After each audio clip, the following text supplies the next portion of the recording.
So you guys, first of all, good morning, Biddy. Glad to see you early this morning.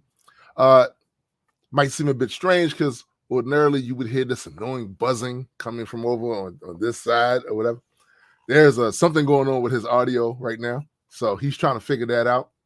So I will make sure that we are at the very least on live, and I guess he could either use sign language. No, I take that back because he only knows one word. That's that. So that's not what we should be doing. But anyway, it is 80 degrees already over here in Maryland, and that I'm trying to think what's the high for today. Let's see. That ain't actually. Oh, that still ain't actually that bad. 87. Might as well say 90. Might as well say 90 degrees. While he's messing around with that, there is something that I want to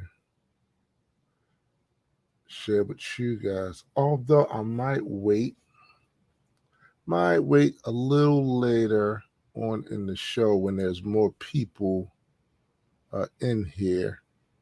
Because of what purpose would it be to play that? Actually, no, I'm going to wait because there's still some things I need to do with it. It's only like not even 2 or 3 more seconds, but I feel like those 2 or 3 more seconds is impactful. I just have to do it right. That's the one thing about video editing. With video editing, you may go into it with an idea of what you want to do, but it never, that original idea always gets expounded upon. Always. It doesn't matter.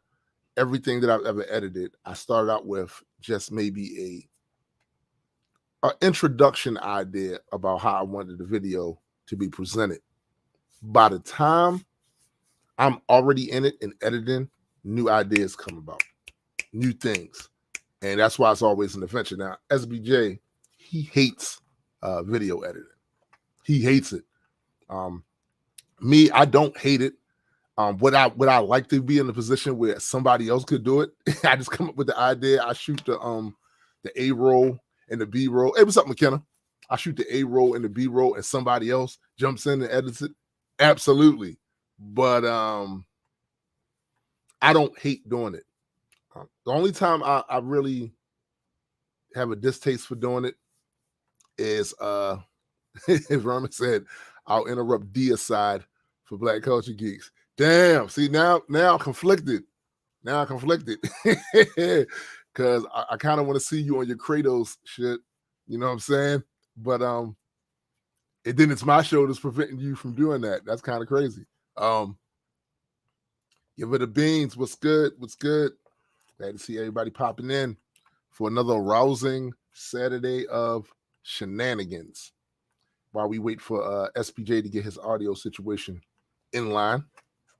How's everybody doing this morning? What's on your plan for the day other than the 3 hours you spend with us farting around? I do have quite a bit of things to do after the show, things I got to take care of. But this show, we've been doing this for it's got to be 3 or 4 years now. It's got to be 3 or 4 years. It's like a mainstay. It's like, I'm gonna tell you now. Other people say this, but they won't mean it. But we mean it. Say today or tomorrow, we get the bag. And I ain't talking about some okay bag. I'm talking about the bag. Would we still do the show? Yes. It's just that the show would be way different. It would be way different. Like we would have rotating hosts on here, and then some of the show episodes would be on location. at different places, like it would be crazy. It would be insane. But we would still do it because it's kind of like a mainstay. It's something that, you know, we've been doing for 4 years, and we enjoy doing it, and we enjoy you guys, the interaction we get back and forth with you guys on it. So yeah, we probably would still do it. It's pretty entertaining, just for us. If you see that puzzled look on SBJ's face, it's because he still hasn't figured out his audio woes, you know. And typically it's me because I have the hardest time with this one specific brand of audio interface, but it's my favorite. It's my favorite brand of it, but I have the hardest time with that. And this is over the span of 2 computers too, where I get these audio drops. So, shit, we have Grave Extropia portaling in, portaling in from the abstract universe. What's good, bro? I'm working on I was working on this teaser video. It's still not quite finished, but I put the teaser of the teaser in the GU Discord in the comic book server. And I talked to Mandy this morning too. She giving me some of the logistics and stuff we have to do. Listen, I went, and I should have did this earlier. I don't know why I did. I guess I was trying to get together too many things for the show. Nope, we still don't hear you. I was trying to get too many things together for the convention or whatever. But I finally went and did some recon on Dragon Con.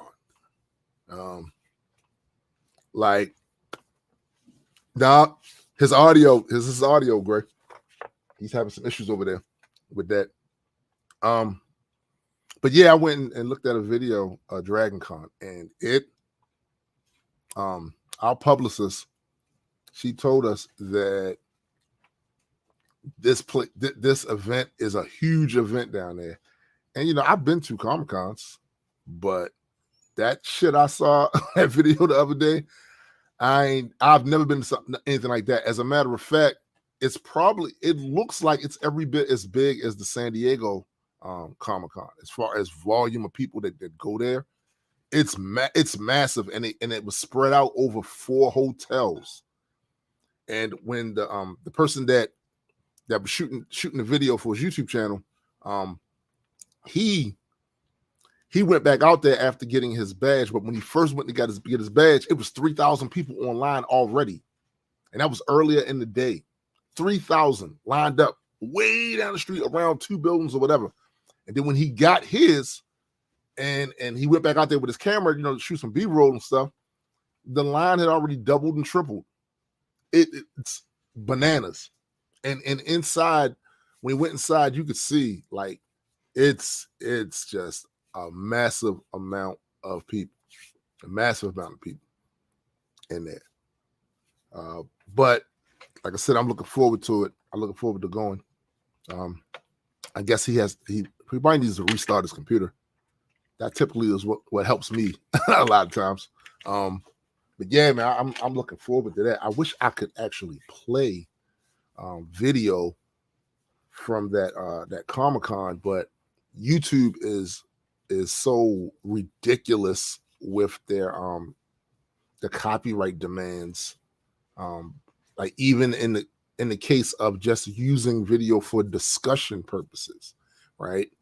Typically, according to the fair use clause, that would be fine, but it's just too temperamental here to do that. But that's okay, because what I've been thinking about doing, what the hell?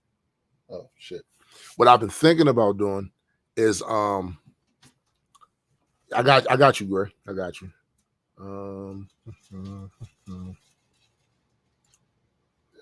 Copy.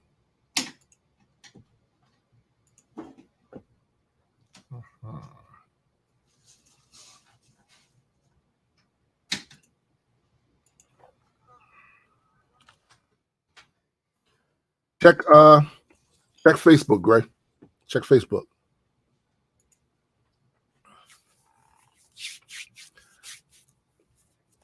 Yeah, I was thinking about doing this, starting to create more video content specifically for this show, so that it's our content and we get to, actually talk about it with some video up here to add some, I don't know, add some flavor to the discussion, because I can't trust anything that they put up on YouTube and then we try to play it on the show, because the last time we only played like a few seconds or something, and after the show was over and the video had fully processed, the motherfuckers took our video down. So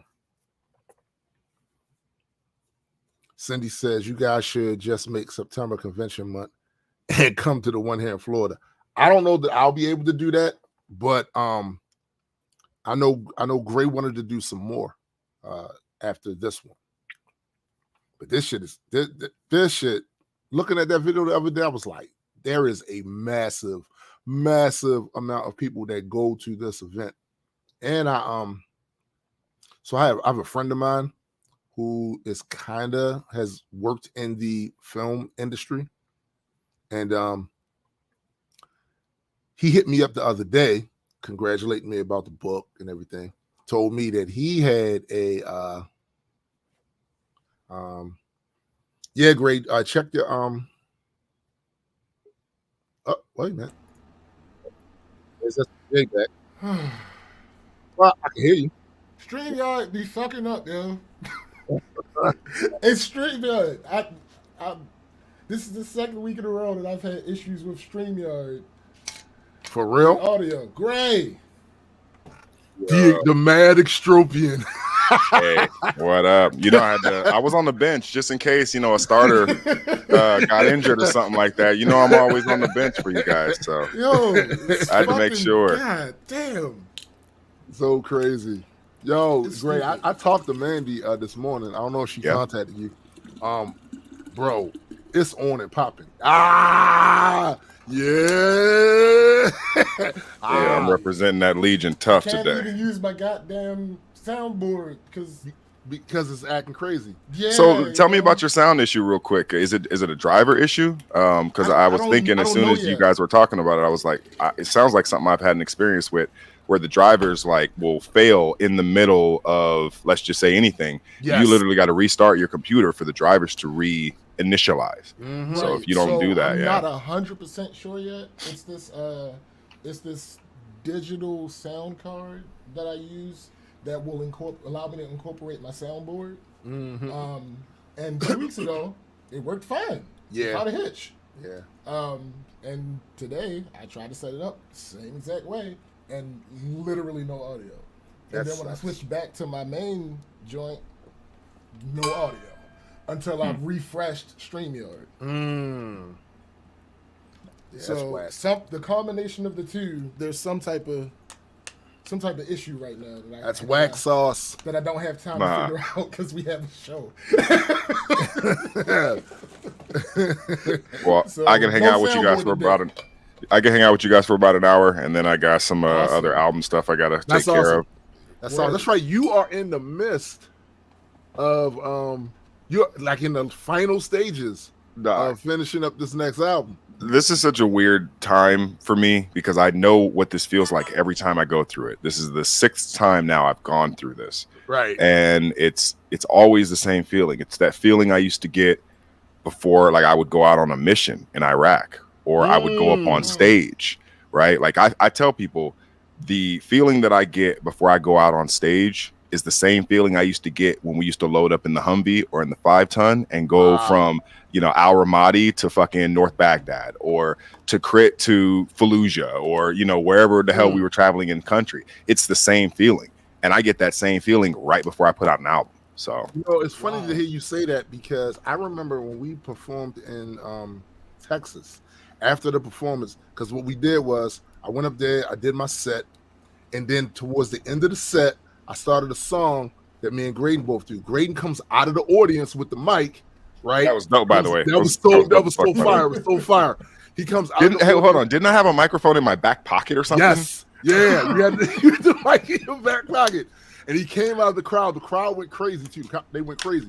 He came out of the crowd, and we did our thing. We performed for, I don't know, probably another 20 minutes, something like that. Oh, it was a good 30 minutes. We had like that. 3 or 4 songs together. Yeah. And then when it was done, Graydon said, we just went through combat. So that's why I know that's how he sees that shit. Yeah. Right? Because he said to me that, I was like, oh shit, yeah. Damn. It's like we was in a foxhole. Yep, for sure. I mean, if I look to my left and my battle buddy's there, then I feel pretty good about myself. So shit was dope. You know. Well, here's the thing about that. You know, you hear about these stories about artists who get killed on stage. Yeah. And you know, we was popping some hot shit back then. You know yeah, buddy. Like, yeah, buddy. And I felt like, you know, if anything was gonna happen, it was gonna happen with me on stage. And so I always had this idea that, like, yo, this might be the last time I go out there. You know, this could be a time I go out there and somebody just might be like, hey, you know what that shit you said about fucking Islam that one time? I'm coming to see you, homie. You know what I mean? Like, right. And yeah, I'm pulling up. And motherfuckers will pull up on you and really, you know, try to check you on some shit that you said, you know, in your teens or some shit, you know, you said in your 20s. Facts. So it's like, you know. Man, listen, I'm just gonna put it out there. I ain't the one to run up on. Yeah, not that I don't stand on anything that I've said in the past, right? Like I will say that it's not that I don't stand on anything I've said in the past, but I do feel like when I do a show or when we do a show, it's for the people who came there to enjoy our art, and so I don't want to create any unsafe circumstances for those people. I do take a personal responsibility to anyone who comes to our event, anybody who comes through our doors. I feel like we're responsible for your safety, whether it be mental, physical, or, you know, spiritual. If that makes putting sense. People in danger. Yeah. I know. But sometimes that's Holic. Yeah, it is. But sometimes it's a thing where it's not. Sometimes there are people out there who have their own agendas and are triggered by shit that has absolutely nothing to do with us or nothing that we were intended to do, intending to do. And they go out and they do things, but I am the wrong one to run up on. I react very poorly. Somebody running up on me with aggression. No shit. I react very poorly. It's immature. I will cop to that. But it depends on the situation. It depends on the situation. But I don't react well to that shit at all. Well, you know my history. Yep. Shit, man. You know, but I also feel like that comes with a certain perception that I don't want to be associated with the community. Right. Yes. And especially when it comes to, you know, the Legion or, you know, people, in my opinion, that didn't have anything to do with my actions in DC, right? Like when I stole off on dude and whatever, that was on me. That wasn't a GU thing. That wasn't a group thing. That was a me thing. And I felt like it when tarnished. They attacked you, it became a me thing. When they attacked you, it became a me thing. That's true, but what I'm saying is I didn't want my actions at that time to be looked at as some sort of this is how they all felt. This is what they all wanted to do. Right. And no, so I owned 100% of that, and that's why I didn't want anybody to, if they were to come back and be like, oh yeah, fuck his fans because they endorsed it. It's like I'm getting at the fans too. It's like, no, get at me. If you want to get at somebody, it was me who said it. It was me who did it. You did. And, you know, at the end of the day, I'll stand on that. So. And for the record, Graydon didn't ask me to say nothing. No, you just came out and just fucking went nuclear on my behalf. I was like, damn. I was like, damn. What up, Jaded Nerd? What up, the Jaded one? I just was entered the building. Yep. I was just on the show. It was live stream. I need to share this link real quick. Go ahead. Yeah, but he didn't ask me to do that. But where we come from, the places we come from, if you steal off on my mans, I'm firing on you. I'm firing on you. That's it. Simple. That's it.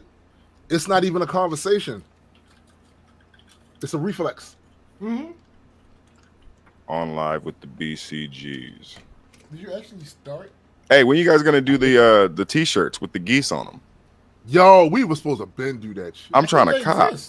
I'm pretty sure. No, let me check. Are they on the I think they're on Spreadshirt. Oh shit. We don't promote well enough. Yeah. No, we don't. Yeah. I feel like I put them that shit up is there. hot. I feel like I put them up there, but I can't be 100%. Am I logged in? I can't be 100% sure. Right. Let me double check. Oh, but you know what? I didn't do the intro. You want to do the intro? Okay, yeah, knock your intro. Let me. All right.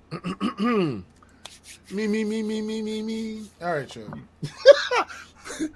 Welcome everyone to the Black Culture Geeks podcast. This is my man SPJ. You. And I got my guy, Gray the Elastic Stropey in here. Peace. And we are just a few geeks talking about pop culture from a black perspective. Facts. Yeah, real black. Indeed. We are here once again. See, back in the day, right, when SPJ used to edit these videos, like that whole front section would have been like cut and probably used as for something, some filler for something else. But we don't do the editing thing, bro. Nah, you know what? Listen, it's a lot of things about Spotify that I do not like.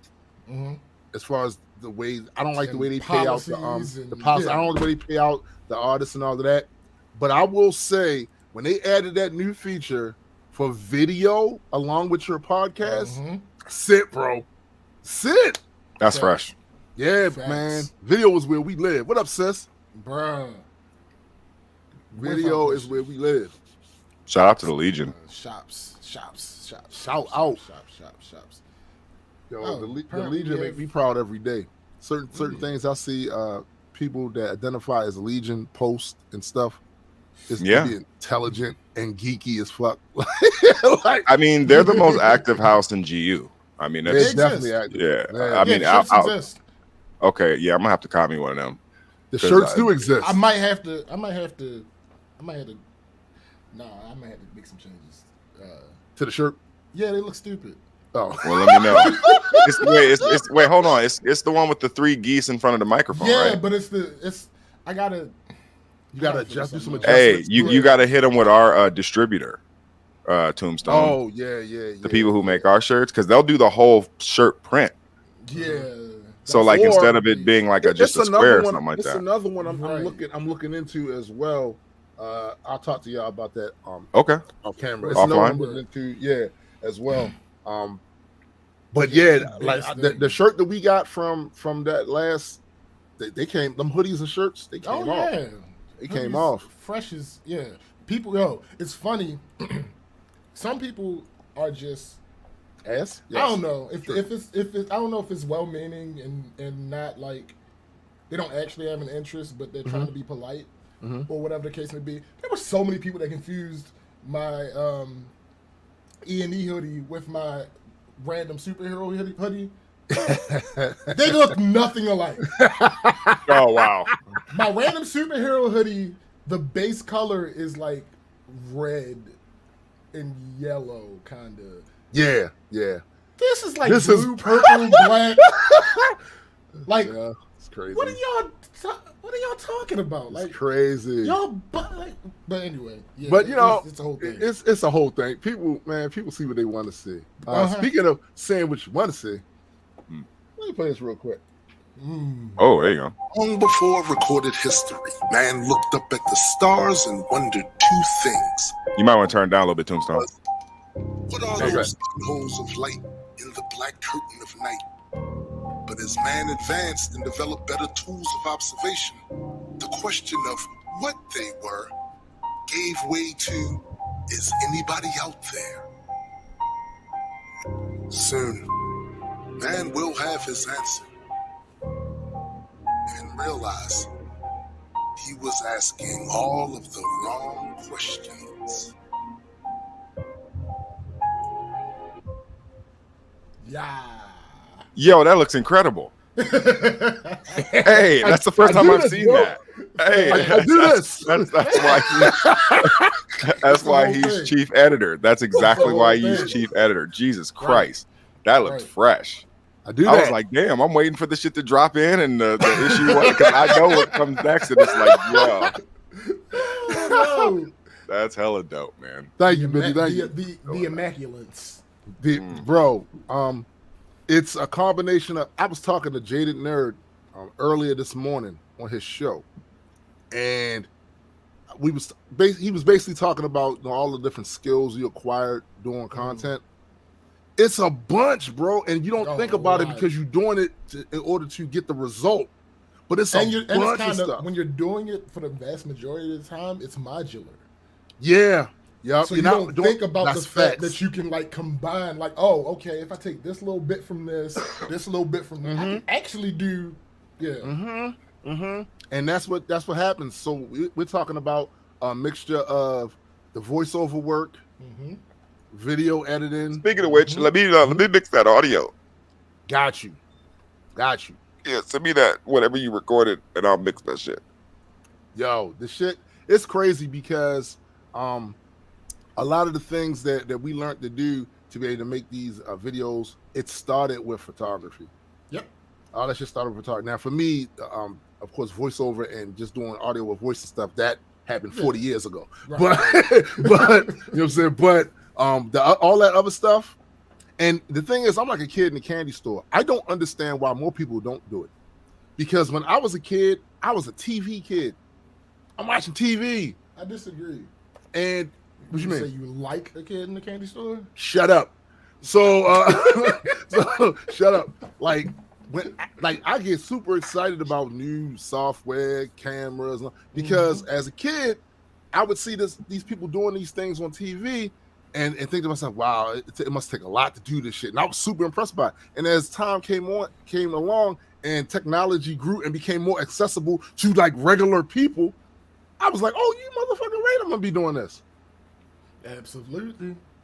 I remember when I was against digital music over like analog. I still had this idea that analog, this conversation, yeah, because and I still stand by one element of this particular position, which is because it became easier to make music digitally, the skill barrier dropped, and it allowed so many people who, in my opinion, shouldn't be in the fucking industry doing bullshit, I agree. doing it. Like at the end of the day, it just makes it so easy because it doesn't cost as much time and as much effort to do it. But on tape, remember, if you fucked up, either you had a dude who could cut the tape or you had to do it again. There wasn't nothing no like, oh, let me punch that. Let me fuck all that. You ain't punching shit. It was a level of commitment. Yo, this weeded out the people that weren't serious about it. Yeah. You know? Yeah. I agree with that. That's funny because Gray literally just mirrored what I was saying in the conversation that we were having. Yep. Like we were literally just talking about that because we were talking about the whole AI photo generation thing. Yes. Ooh, that's a great topic. You have the purists, and a lot of it is non-malicious, just being a purist and being also protective of what they do. Right. You know, that's cool. I'm fine with that group of them. But you got other groups. You have the group that's just not confident in what the fuck they do. So they are projecting. And then you have those people that will eventually, because this is what happened with the music. That's how we got to that. Yep. You had these people who were adamant, analog. And it was some of them because they were just being protective. Some of them were not confident in what they were doing, blah, blah, blah, blah, blah. But eventually, as it progressed and they started to see what was actually happening, most of those people that are actually worth their shit, they found a happy medium. Right. They found a way to merge the two. And even if they don't dig in on the digital side of it as much as some other people do, they don't like cast aspersions on it anymore. Right. They understand that it in and of itself is an instrument, just in a different way.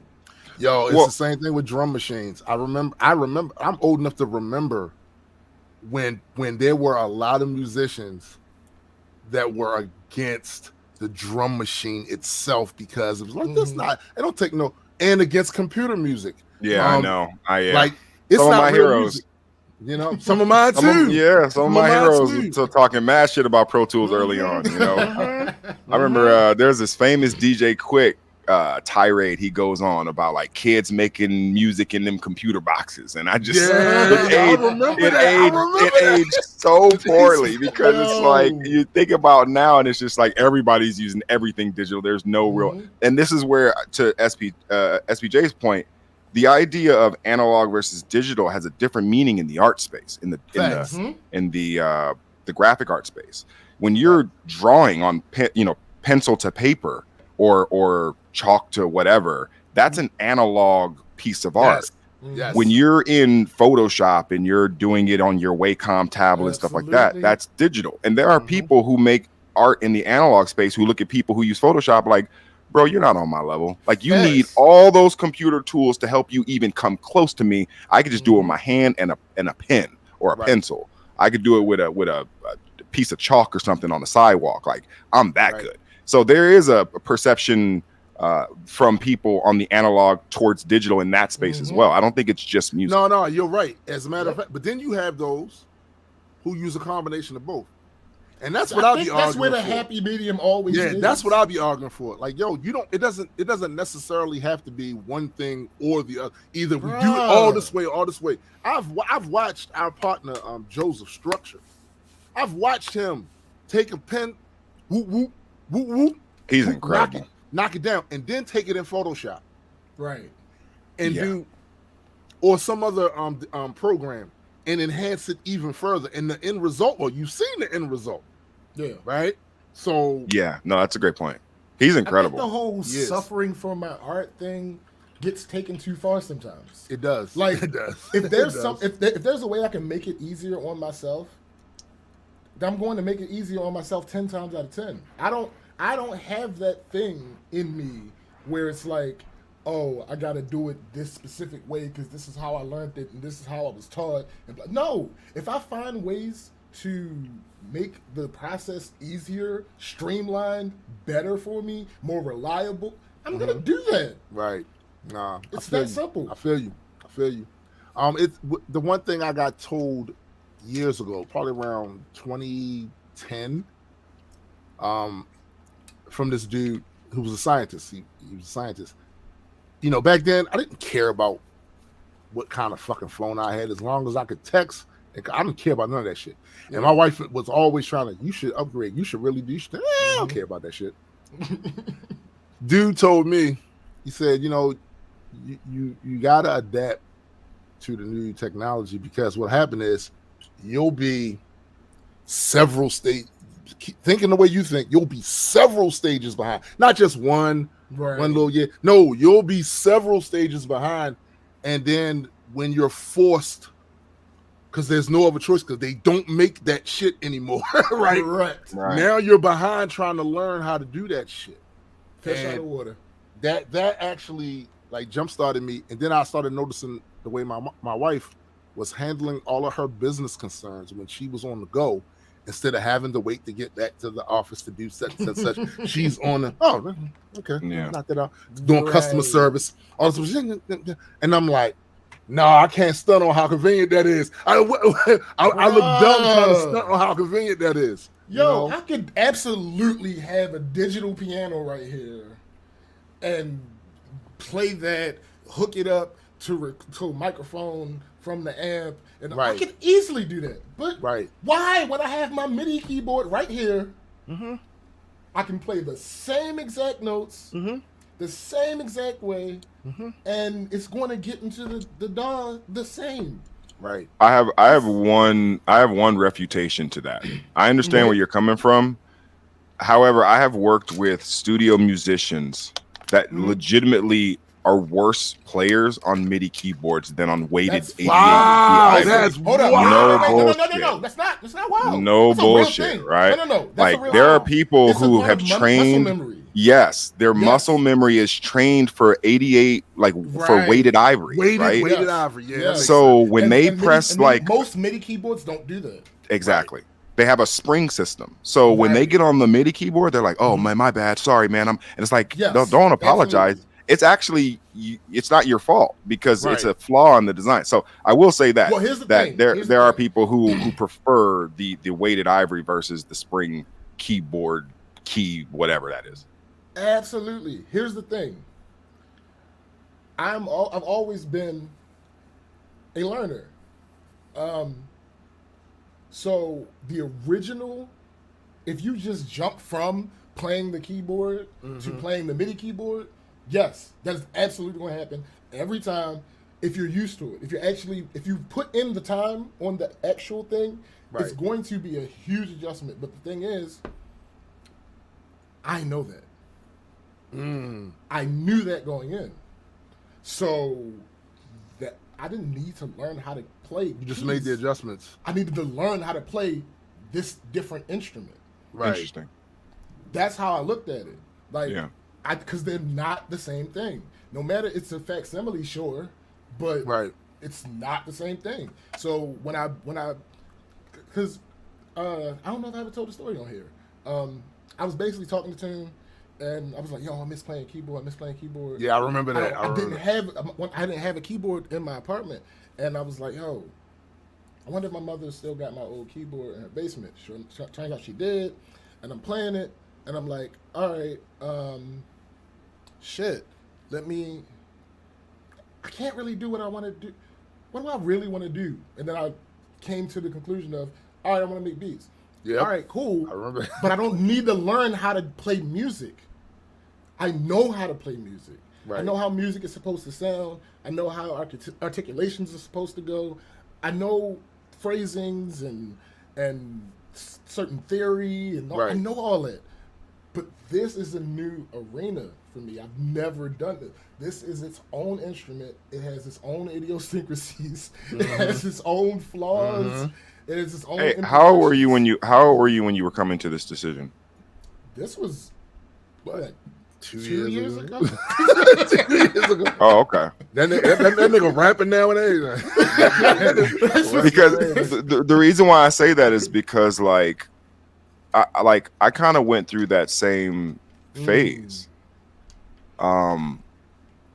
I think for a lot of people, when you're trying to figure out what you want to do, it's the definitions that you struggle with. Like, I didn't know what a producer was. I didn't know what an engineer was. I didn't know what a score writer was, right? Yeah. I just thought it was all like interchangeable words. Like I heard Dr. Dre being called a producer, Right. but then I heard RZA being called a producer. Then Quincy Jones is a producer, and they all do different things. And you're like, I don't really understand what the word producer is. But then when you put it in terms of I want to make beats, that's a very specific term. Beat maker, right? Because that I know then that what genre you're probably working in, at least what 2 genres you're working in. Right. And then also I know a certain range of the beat, speed of the beat, mood, tempo. I can guesstimate a lot of those things when you say, but if you say I'm a producer, it's different. Shit, good luck. It's too much of a blanket. Yeah. It's too much of a blanket because I can't say what you do for real. Like, society I don't know. has put all of those things under the label of. I think mostly that happened in hip hop. Yeah. That happened in hip hop because the music industry knew what producers were before hip hop. They had a definition. That's a good point. Quincy got put under there too, though. Yeah, he did. So I would say more predominantly black cultured music. Interesting. Yeah. Did they ever call Quincy a beat maker though? No, and that's what they I'm called saying. him a producer. Right. You know? They called him a producer. They called Teddy Riley. The very specific things that he's done for our culture's music. Right. We were in the car the other day, and Marcus was like, "Why do they call it New Jack Swing?" I said, "I can't tell you exactly what the naming convention is, but they call it New Jack Swing because Teddy Riley deserved his own fucking genre." Yeah, I can see that. That's what happened. He deserved his own fucking genre, and that little camp that they had in Virginia with all these people that came out, and right. Yeah. I have a mutual friend that's worked with him, Teddy Riley, actually. Oh shit. Yeah. Dope. I will talk offline. Speaking of celebrity connections. Oh yeah. I don't know if you can call I heard you had a very interesting meeting. Oh shit, bro. Oh shit. I didn't even know we were gonna talk about that. Yes, we are. Oh shit. Yo, this the Black Culture Geeks. This is another black geek, a famous black geek. So, I mean, I can't even really begin to talk about how excited I was to even have the opportunity for this. Like, I'm getting even dizzy even thinking about it because it was almost like a dream, kind of what happened. But shout out to the Valkyrie. This is why the Valkyrie are who they are, and they all do what they do, and to facilitate this connection through the Grand Unified community. I've always said my legacy won't be music, it'll be GU. And it was through GU that this meeting was facilitated. So, you know, I got connections to ASU, you know, I spent a little time there. And so she has fellowship at ASU as well. So she had an event down there. I was going to be in the area anyway. So she was like, hey, you know what I'm saying? You know, I heard about you from Mary Liz, from the Cosmic Perspective podcast and whatnot. And, you know, she recommended me some of your music. I checked it out. I'm pretty impressed with what you do. And I want to link up. And so I was like, well, shit, you know, I'm, you know, I'm in the area. Right. So, you know, let's link up.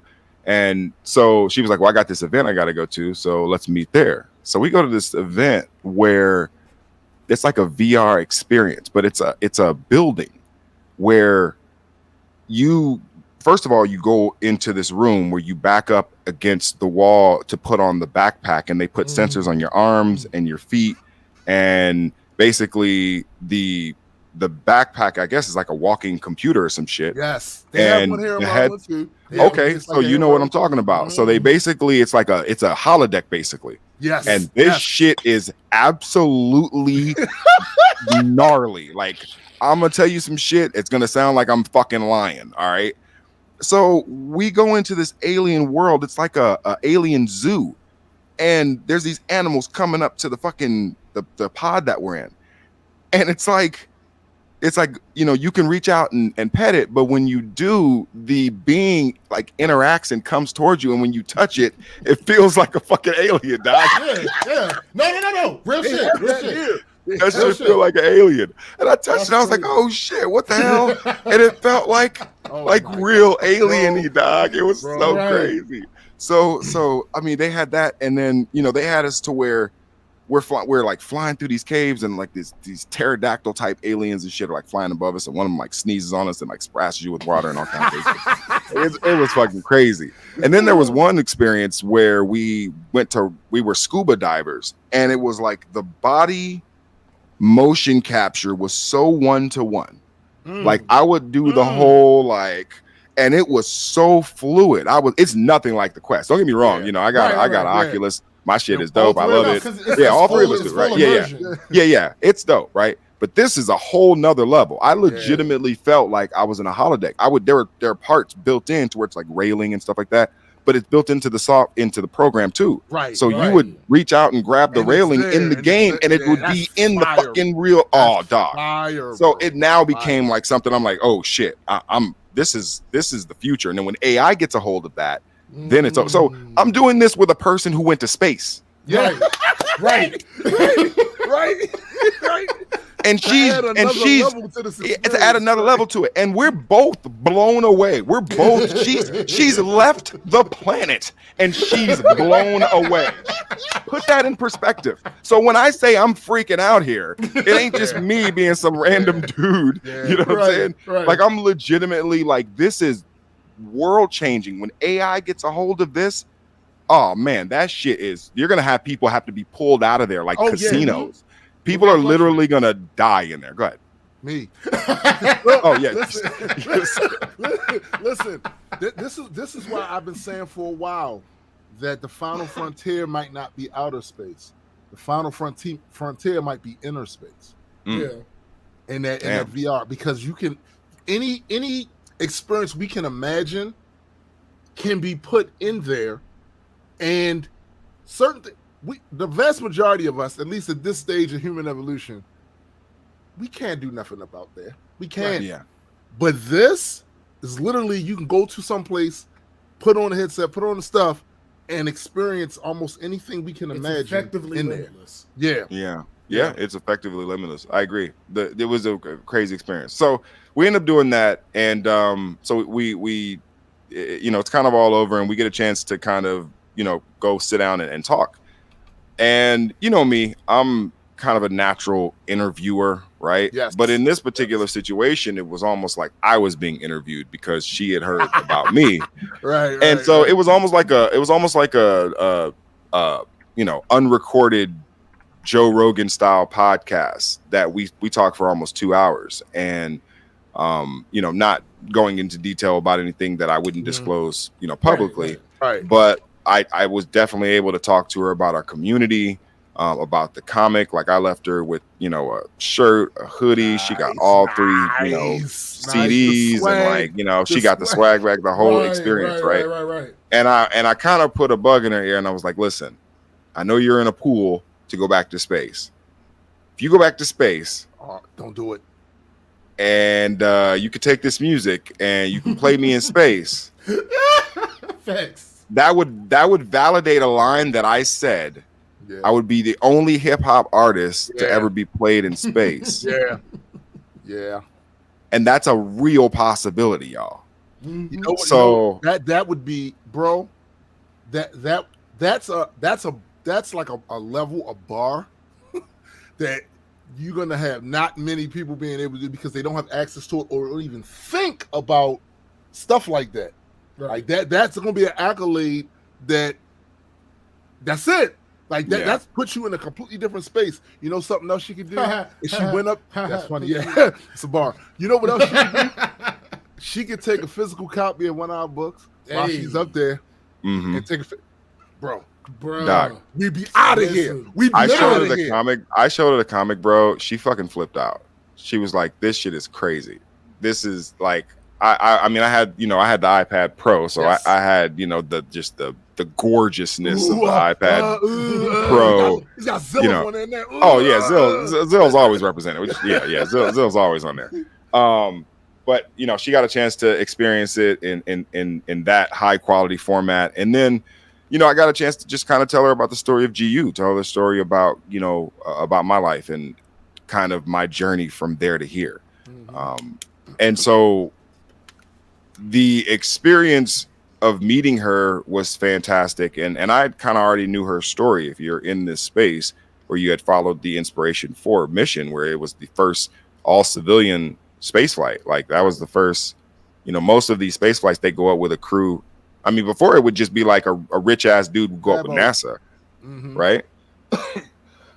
But then you get it to where they'd have like a SpaceX or what's the other one? Virgin Galactic, and they'd have like a crew or people who maybe had been in NASA who had become civilians and then they got funded or whatever. But this was the first time it was an all civilian crew, and she was a part of that. Yeah, it was pretty crazy. It was she flew the damn thing. Oh yeah, she flew the thing. She was the actual It's crazy. So I do want to point this out real quick. Biddy Love says that they're sending a few Star Trek people's ashes to the moon in December. That's something that I would feel like if my music was able to be played in space, it would feel like that. You wouldn't have to send my ashes into space if my music was played there. In my opinion, So. And she also, Dr. Proctor also joined the Patreon. Oh yeah, she became a Patreon supporter. She supports.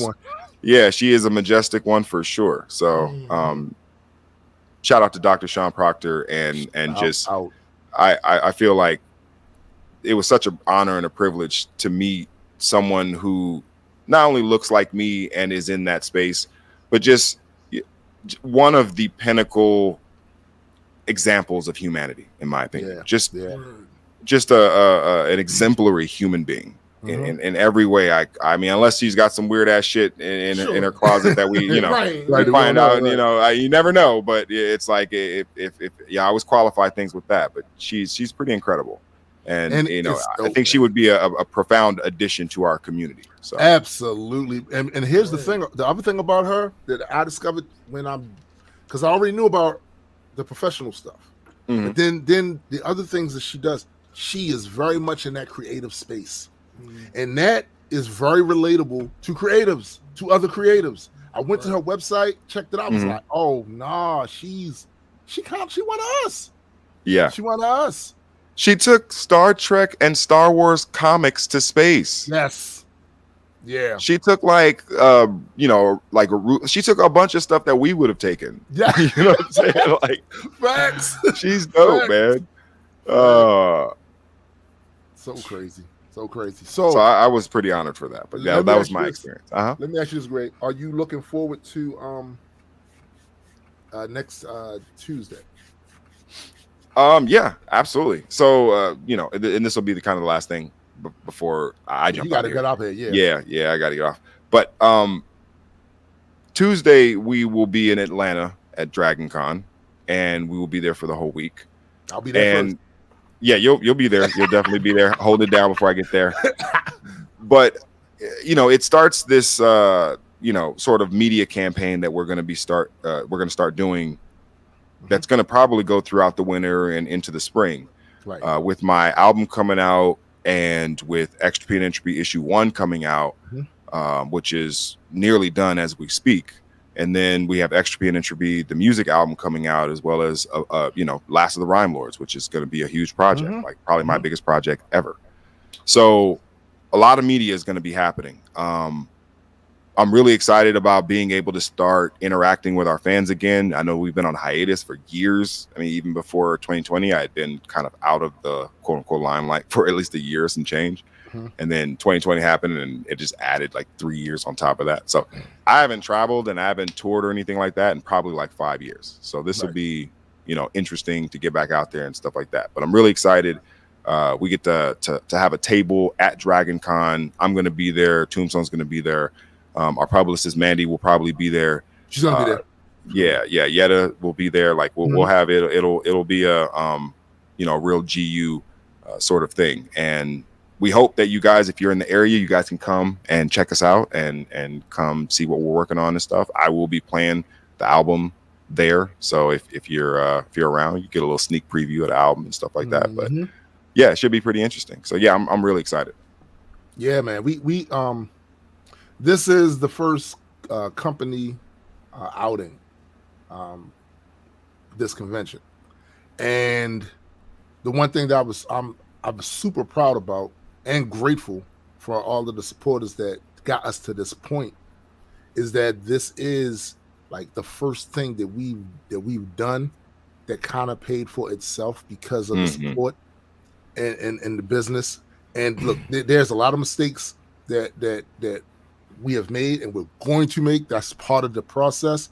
But the fact that within a year we were able to do this is an amazing accomplishment, and it's a testament to the strength of the community.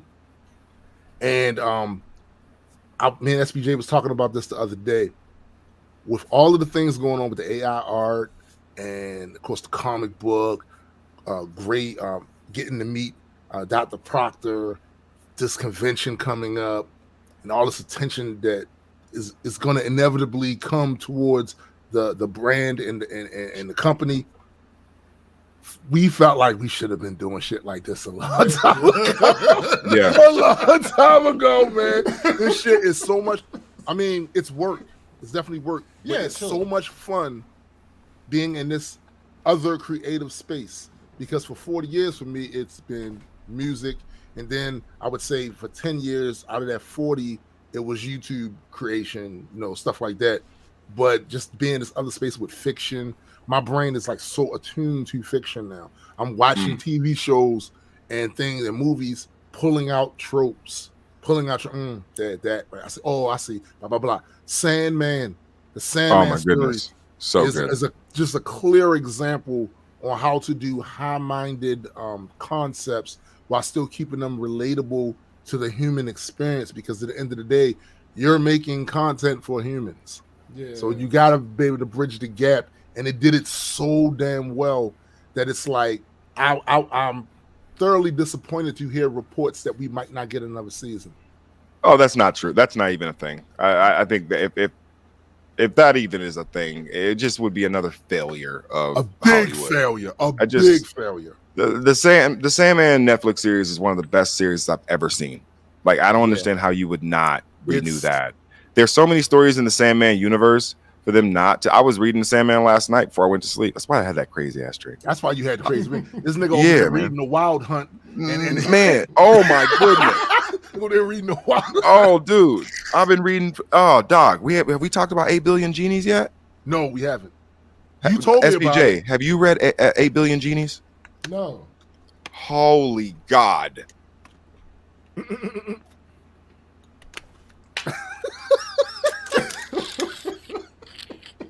He told me about it a minute ago.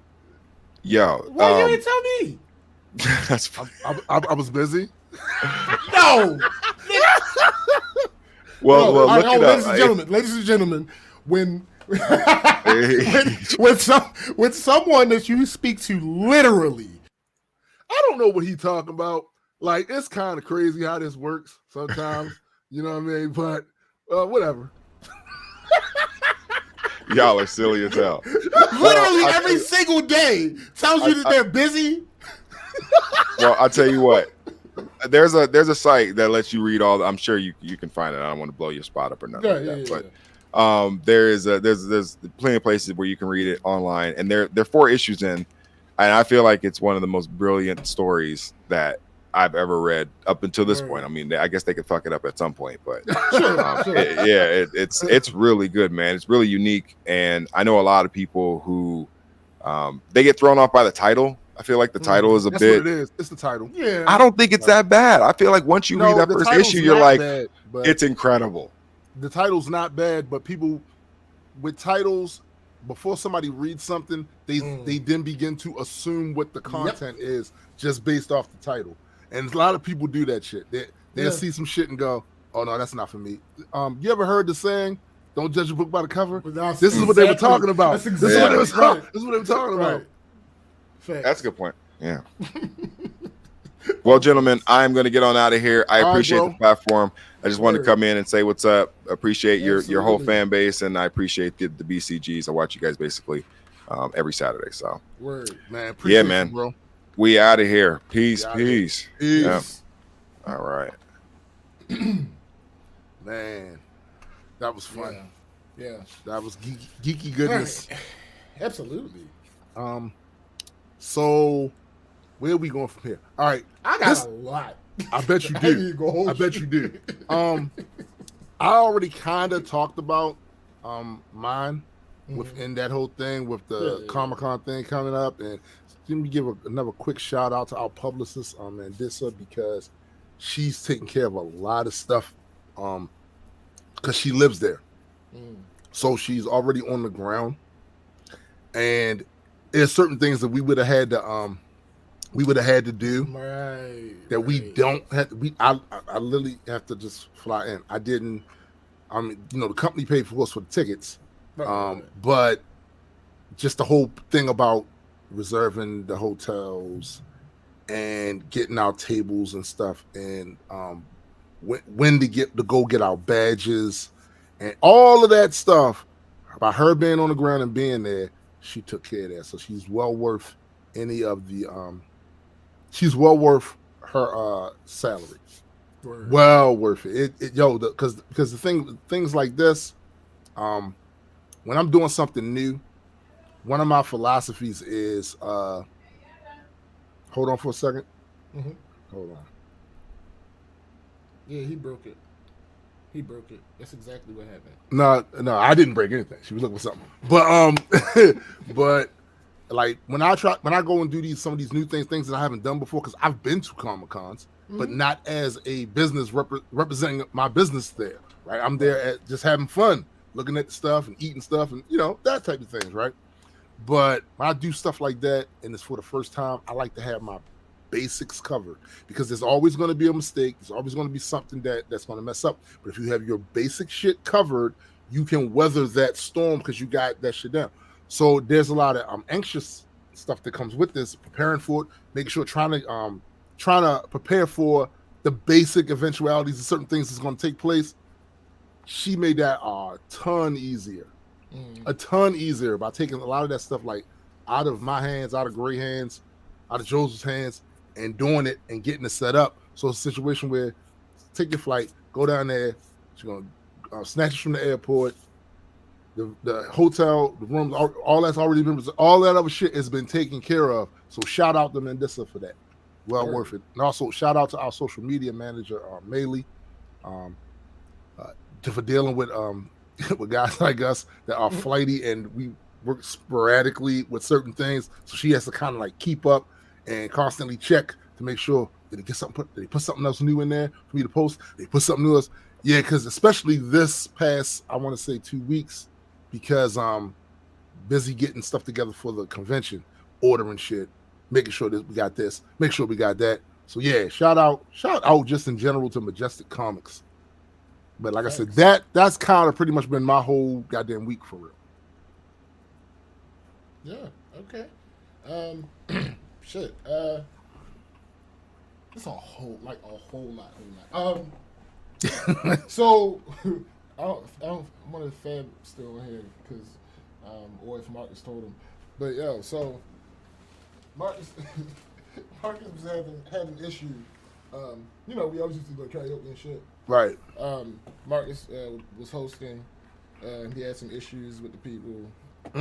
He stopped hosting, so we stopped going because he had some issues with the people. Right. So I mean, we've gone like very sporadically since then, and we went last night. Mm-hmm. It's been, I want to say 3 months, maybe 2, Right. since the last time we went. Bruh, apparently, niggas is running around Fed Hill jumping people. Federal Pistol Hill? whipping, nigga. Pistol whipping, robbing. They say they took the one lady that's like a regular at the bar. She said the bar manager was walking her home one night and 6 dudes jumped them, beat the shit out of them. Wow. Took her car. Wow. Took her wallet with her license and all that shit. They are wilding in Baltimore. They was wilding. pistol whipping the shit out of him. Like, she thought he was dead because all the blood. Oh my, that's I'm crazy, like, bro. They wilding, yo. And apparently, like in the last month, it's been like 6 different people that go to that bar. What up, Bowflex? What up? I'm like, just gonna, yo, somebody finna get shot. I'm telling you that net. Facts. Somebody finna get shot. Like you're not, bruh. What do you think? And this by the way, the reason I know that it's more than just the localized area of Federal Hill, it's the city in general, because I still have a bunch of Baltimore denizens on my timeline, and I'm seeing they wilding, yo. They are wilding. They are absolutely out of control. Like they are. It's for financial reasons, I assume, Keith. That's the only thing I can think, because like I said, they took her car, they took her wallet. That's crazy. And they asked her for her bank info, like her PIN number. Right. I don't know how that part went, because I'm assuming I can only assume that she told them. No, that don't make no sense. I don't know what she wasn't talking to me. Mm-hmm. So like I don't have the full story. Right. But yeah, they wilding. And she said she like saw one of them, like obviously they had masks on and shit, but she said from what she could see for one of them, they looked like they couldn't be no older than 16. Not necessarily all of them, but that particular one. Yeah, so, it's bad. It's horrible, because one of the reasons I was glad that I left Baltimore was, look, they every so often they go through these periods where motherfuckers out there just wilding. Facts. But I was not afraid of that happening to me. I was afraid of what I was going to do after it happened. Right. I'm going back to jail.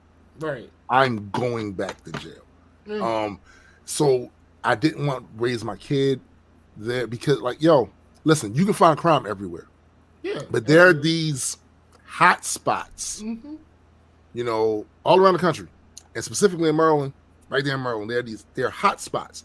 DC, Baltimore, parts of Prince George's County. Mm-hmm. Like there are these hot spots where the odds of it happening are greatly increased. Because like I said, it can happen anywhere. But it goes through these periods in these areas where, and I used to think you could predict it by the economics. No, not necessarily. you can't necessarily use that as a Fed predictor. Hill itself is. I was about to say, yeah. Federal Hill is nice. That's an all right little area. Absolutely. So, and they're not from there. No, you know for a fact that those guys that went up there and did that are not from the Federal Hill area. You know they're not. And the reason look, when I was growing up, we would do dirt in the neighborhood, but we would also do dirt outside the neighborhood. Because when I was coming up, Catonsville was nice. Right. So that's a soft target. A soft target. Chances are you can go up there, get away with the bull, and your safety, besides the police possibly getting called on your ass, and you got to escape, get the fuck out the area, was limited. In the hood, you can play them same hood games, but the odds of you running into the wrong person greatly increase. You know what I'm saying? Greatly increase. So like, yo, that's horrible, yo. That's terrible. Bruh. I was like, shit. I gotta keep my head on the swivel now. You do. You got. Like, I mean, I'm me, so I always. You're gonna do that anyway. Yeah, but yeah, because now it's not the average. Yeah, it's not super hypothetical. And see anymore. It's literally been happening for the past month. And bro, and see, this is the other reason why, like, it took me so long to acclimate to a different surrounding. And we don't realize it, just how conditioned we are to certain our environments. Absolutely. That we stay for a long time until you leave that environment, go someplace else, and try to function. Like, I can just imagine, like, because I was there. I remember somebody jogging up behind. I hear footsteps behind me. I turn around and get on my square. That come from because you had to, where we come from. If somebody run, you hear footsteps coming, you gotta do one of two things. You either start running too, right? Because there's some shit happening, right? It's some shit happening, and you don't want to be caught up in it, or somebody coming to run up on you. So you better turn around and defend your motherfucking self before they pull up on you, knock you over the head, and go through your pockets and shit. Like facts. That shit crazy, yo. Yeah. So yeah, that was a late edition because that happened last night. But anyway, also yesterday. This also happened yesterday. This assholic Indian gentleman. Oh yeah. Almost made me verbally assault him yesterday. Almost. He almost made me verbally assault him yesterday. Right. The worst part about it, his hairline was at the top of his earlobe.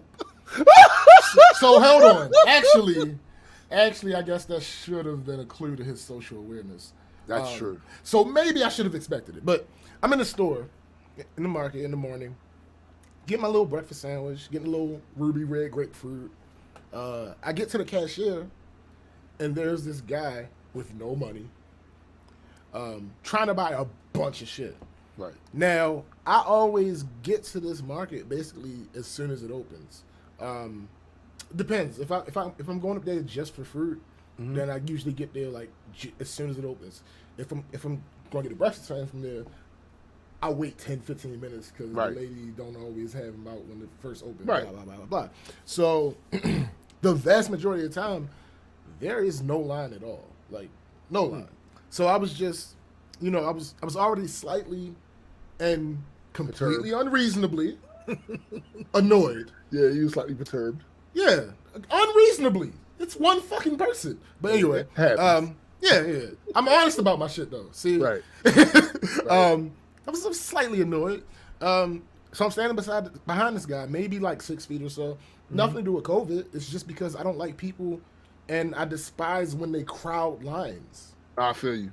The aforementioned Indian gentleman walks up behind me. He walks past me, and he stands between me and the broke dude, but a little bit off to the side. Now I'm immediately thinking, I know this motherfucker ain't trying to get in front of me. Yo, that's a mistake. Unless, when the dude finally gives up pretending that he has any money, and he walks off, the Indian gentleman starts to advance toward the cashier. Really? What was the term you used when we were doing that photo shoot and the people were in our way and I just walked over there and they dispersed? Oh, yeah, I weaponized my blackness. Weaponize your blackness. Without a word said, without word the first, I just simply arrived at the cashier's counter a little quicker than he did. And I beat him to the register. In my mind, Yeah. I was begging him to say something. Say something. But in my heart, I was hoping he stayed quiet because I would rather not have to interact with him anymore than I already had. Right. Luckily for my heart, he ain't say nothing. He looked around. He surveyed. He understood. Like, apparently he just didn't get it. Like, and when I stepped to the register, he like looked and he like, oh, and then like walked and got in the fucking line. Yeah. Actually. Yeah. Yeah. So yeah, that. I was like, That's hilarious because that I've had to do that when I was in a small town in Georgia. Keith said he understood the new assignment. Yeah, the new assignment. Yo, don't get tattooed on your eye, nigga. You know what I'm saying? I was in Eatonton, Georgia, small town. Me and my brother at a Piggly Wiggly. Mm-hmm. It's a line. A line. I'm like maybe 3 or 5 from the line when it started. White guy comes in, the line, black people. White guy comes in, cuts the line. Huh. This is the 90s. I'm from Baltimore. I am not used to the culture or whatever that this is obviously playing out. Right. And that's a no fucking go. Fight the power. I'm thinking in terms of shut up. I'm thinking in terms of my cultural relevance to something like this being from nobody cuts the line. I don't give a fuck who you are. If I'm standing in this motherfucking line, you're not cutting this line unless you're the owner. You be the owner of this establishment. Still gonna have questions. Yeah, like who the fuck is that? Motherfucker cut the line right when I was at 2. Like the second I went, fuck is this? You gotta get in line. I'm all Baltimore. Mm-hmm. I'm all Baltimore right there. Right? You get the fuck in the back of this line. And I saw the look of horror on the face of the other black people here because me not acknowledging the fact culturally down here, some things are still a few years back. Mm-hmm. And there's still some unwritten like rules of behavior in that society down there. Yo, you know what's funny? That reminds me of that the Boondocks scene where they was doing the whole Rosa Parks thing, and they was on the bus, and they was like, "We shall not be moved," and blah blah this, and the white conductor came back and said, "Move," and she was like, "No," and then the nigga was like, "Sir, she ain't moved." Right. Yeah, I remember that. That reminds me of. Yo, they were. I don't know if Eatonton was a sundown town. I don't know, but I know that they were horrified, and it was explained to me when we left out of there by one of the people that I was down there with somebody that grew up down there, right? And it's been, I was heated. I ain't gonna lie, but I got more heated when I saw other black people looking at me crazy. You let this motherfucker come in, just walk in front of y'all, and it was explained to me later in my dumb, numb skull, right, that this ain't Baltimore. They have a completely different culture down here when it comes to. There are certain things that you saw in them old black and white videos that are still very much a part of this area, and you wilding out with that bullshit could potentially get other people jammed up. Facts. You know, because if they stand up for you, they still got to live here. You're going to be gone in a couple of days. They still got to live here. You down, and I was part of a protest down there in front of a courthouse. So I'm already I'm already, you know what I'm saying, on 10 with that, right? And by the way, the people that lived in that town, the vast majority of them did not engage in this protest. Most of the people that was at the protest were from out of town. And they stood on their porches and watched as we did it, and they were probably horrified, like, oh shit, the stuff we gonna have to deal with when these niggas leave. You know what I'm saying? Like, but again, being completely unaware and being a dunderhead about that shit. I'm straight from Emerson Village. I'm just getting into my kind of activist type thing with a lot of this shit and about the stuff that was happening that I, you know, and I'm all in at this point. So I'm like, I'm ready to boop, boop, boop. What's up? Like, what's up? No, read the room. right. No, that's not. If that would have happened here, you might not have had to say nothing about somebody jumping in front of you. Somebody behind you would have said something. Right. But down there, it's a whole. They got to deal with a whole different set of challenges, and I was completely not sensitive to that fact until the brother explained to me. He was like, "Yo, listen, we down here to try to help the situation, but there's a limit. Yo, curb some of them instincts you got from up there, like curb some instincts." And mind you, this is before my daughter was born, so I'm shout out. You know what I'm saying? I'm shout out at this point. Like I had to reconsider it. I was like, he's right. I'll be gone in a few days. And these people got still live down here. They're gonna have to deal with. They're gonna have to deal with the repercussions of me wilding out. You know what I'm saying? But nah, damn, yo. Yeah, their shit. But like I said, smarter heads prevailed. Right. I didn't have to cuss him the fuck out. So yeah, that was great. All right, so hold on. Bowflex says, I feel it's a disrespect to your time. I'm sorry you think your time is more important that you needed to cut the line. Right. Right. I got someplace to be too, motherfucker. Bruh. What are you doing? Now for the pièce de résistance. Cause I'm tight. The not so Atlantic City trip. Oh my. All right, so oh my. So y'all, if y'all was here last week for the early portion of the show, y'all know I was in Atlantic City. It was absolutely nice to get away, even though I'm about to spoil the fuck out of myself because I went away for that weekend. Right. Then I'm off for a 4-day weekend the week after next. Right. And then the DR trip is the week after that. I'm about to spoil the fuck out of myself. I'm not going to feel like going to work. But anyway, I know myself well. And from time to time, I allow people close to me to show me how well they know me. And I test them. Your ass. Nothing crazy, you know. I hate you professor ass niggas. It is what it is. Coming in here with your goddamn testing. It is what it is, my guy. It's a thing. You know how like you gotta go and like renew your license or renew it's that type of thing.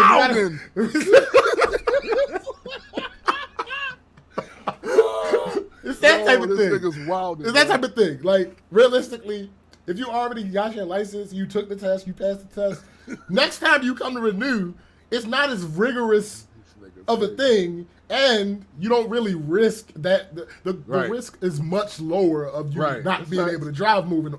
So yeah, it's kind of like that type. So anyway, I'm always, when it comes to these vacations, I'm always the go with the flow guy. Like that's all we know.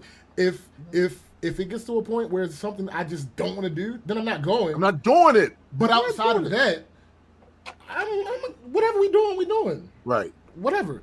So the major exception being, like I said, when I don't want to do something specifically, just don't want to do, or when something just doesn't make any sense. Yeah. That's a filter that I don't believe I can turn off. And I don't mean just something that is dumb. Even if it's something that may be right, but if I can't understand it, if you can't wrap your head around it, no, well, you know what? Honestly, I can't be mad at you about that because at the end of the day, I have to work this world out with my head, not yours. Bruh. So I have to ask. You gotta explain this to me. It don't make sense. Why are we doing this? Explain to me, so 5-year-old. Bro, Man. absolutely. Take your time. So I tested Marcus. Side note, I realized something you said a few shows back. So Marcus and Mark are two different people. Okay. The multi-world affiliate is Mark. Mark. Okay. Marcus works at my 9 to 5. Right. Though Mark did work at my 9 to 5. See, At some point- here's the confusion. Here's where all the stuff. But that's neither here nor there. I'm never going to call the other one Marcus. Right. He's Mark. Right. But anyway, about 2 weeks before we left, Marcus was informed by his mom that they were gonna do this little end of the summer get together for the kids in Coney Island, because that's where he's from. His people's from New York. Right. So he asked if we can go up there while we were in AC. Right. Now, I know he doesn't get to see his people that often, and I had never been to Coney Island, so I said yes. Right. But we had to ask Debbie because it's 3 people going on this trip, and one thing I wasn't about to do, I wasn't going to leave her alone. Like, I wasn't going to leave her in Atlantic City by herself. So he said it was about an 1.5 hour drive. Now, I honestly had no desire to be in the car for another 3 hours. That's there and back. So I was kind of like low key. I was hoping Debbie was like, "No, I don't want to go." Because then I would have been like, "Oh well, Marcus, you can go.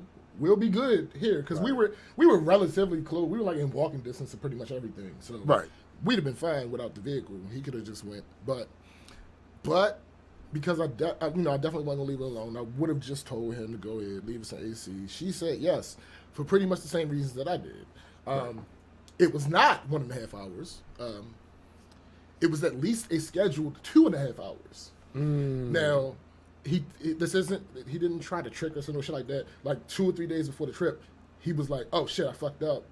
It's not 1.5 hours." Right. And I was like, "Well, we already said yeah, so fuck it, we'll go." Now it goes against every protocol I've established for myself for vacations. But I had already promised. Right. And it's not even just a vacation. But anyway, it was the most uncomfortable day I have ever had on a vacation. I didn't say bad. I didn't say hard. The most uncomfortable day I have ever had on vacation. I just thought it was going to be a few people. No. So we went to the beach, and the things we needed to take kind of required 3 decently strong people, because it was like 4 heavy things. So bless her heart, but that does not describe Debbie. But even if she was, like I said, we had 4 things with some weight to them and only 3 people. So we took this long walk where we effectively had to leave her, and then I went back and grabbed the heavy thing that she had. Right. Then we went to set up the little canopy that me and Marcus went half on. From the jump, this nigga, absolutely Cindy. It was fuck. Anyway, I'm gonna get to that. From the jump, this nigga like completely disregarded the directions for the canopy. Public service announcement. Anyone under the sound of my voice, understand, I don't know everything. Wait a minute. Hold. Shut up. And for things that people don't know, there's usually a way to find out. Is there? Usually. Oh, yeah, that's right. We do live in the information age. Right. Ignorance is a choice. Hey, listen. If we're working on something and you regard the thing that is put there for us to find out how to do it, do not expect me to help you figure out this new plan that you have decided to come up with on the spot. Yeah. I promise you, I revert into a sentient pair of hands at that point, who is awaiting all of your intimate knowledge and wisdom. This right here.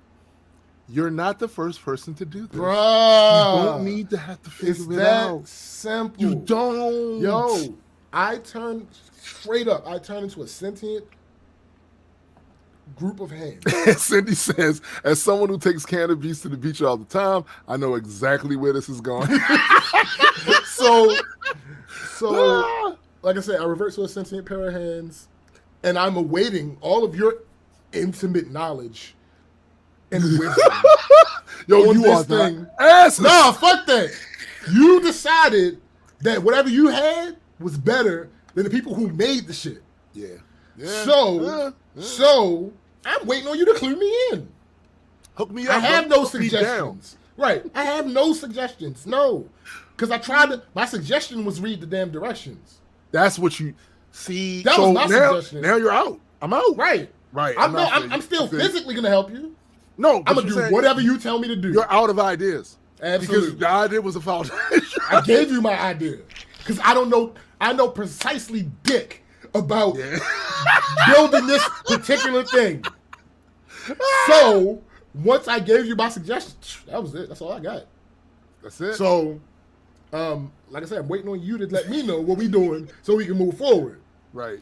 So after we struggled to put it up wrong, I looked at the picture. Y'all just caught what you said. After we struggled to put it up wrong.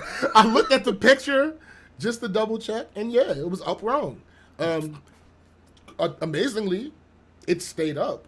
And it lasted through a pretty windy day. I ain't even hold you. Okay. Like, it wasn't a total loss and no shit like that. Right. But I'm almost certain that if we had followed the directions, it would have been so much easier and quicker. Yeah. And stable. But, so then we chilling on the beach.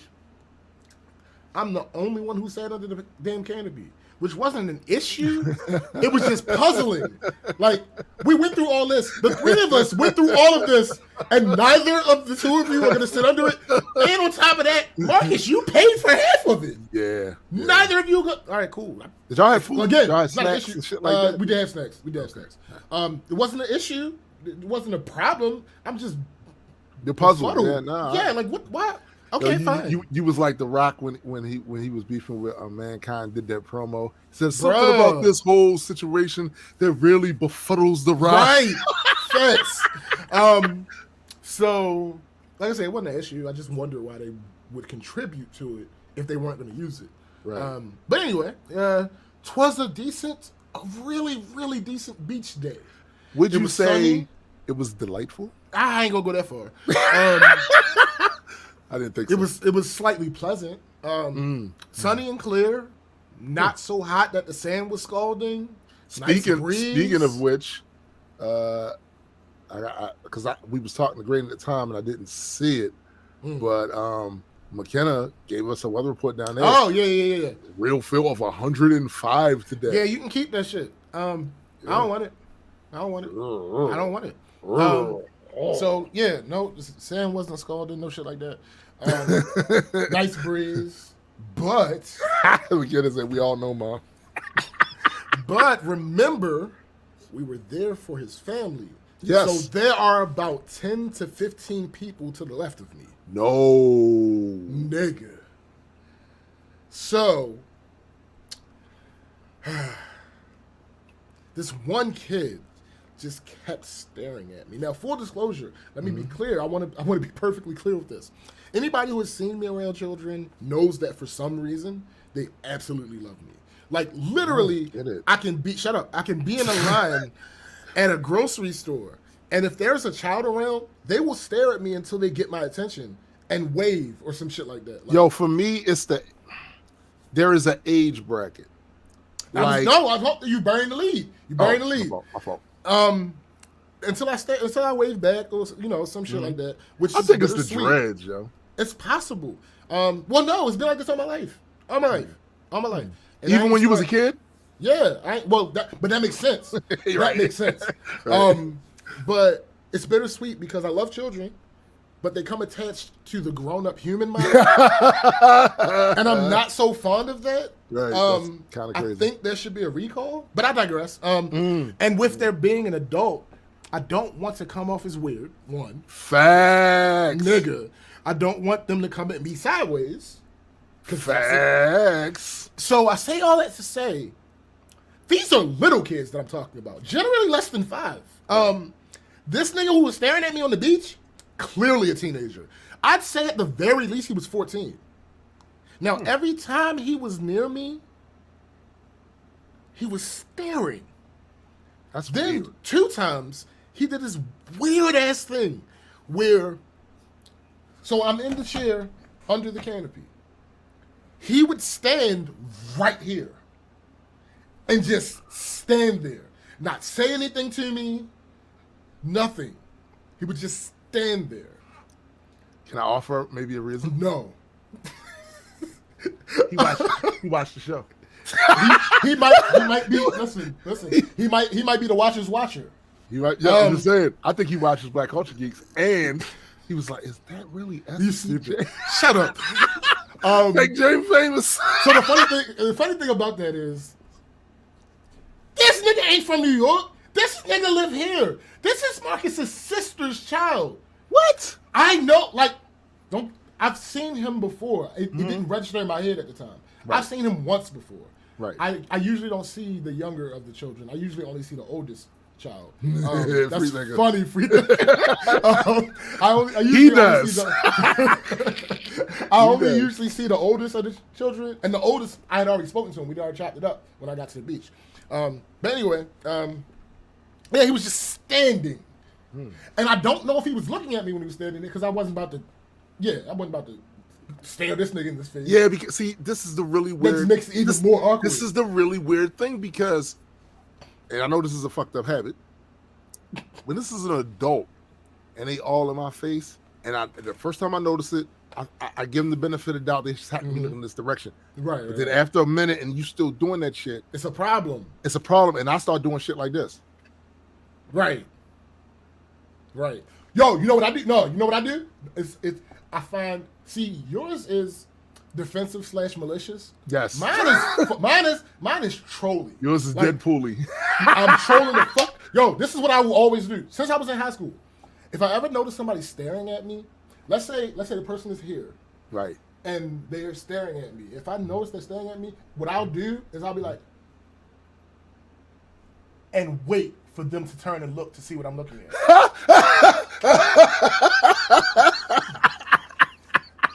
It never fucking fails. Never fails. And then when they look, you leave. Sometimes it depends on who it was. It depends on, like, if it's somebody I know.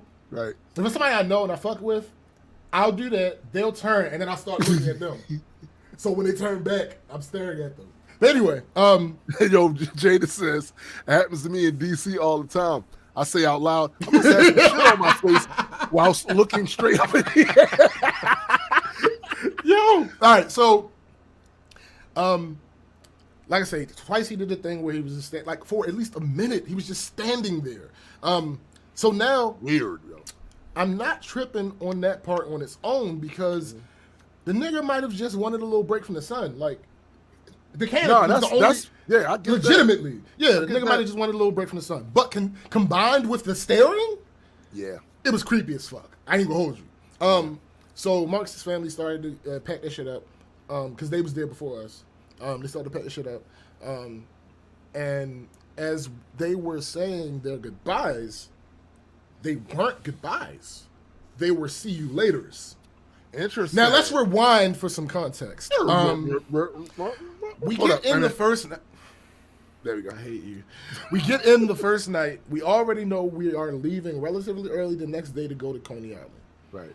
We were supposed to have gotten to AC by around 3, but because of traffic and Marcus's GPS in his truck was like wilding, and us stopping at the store.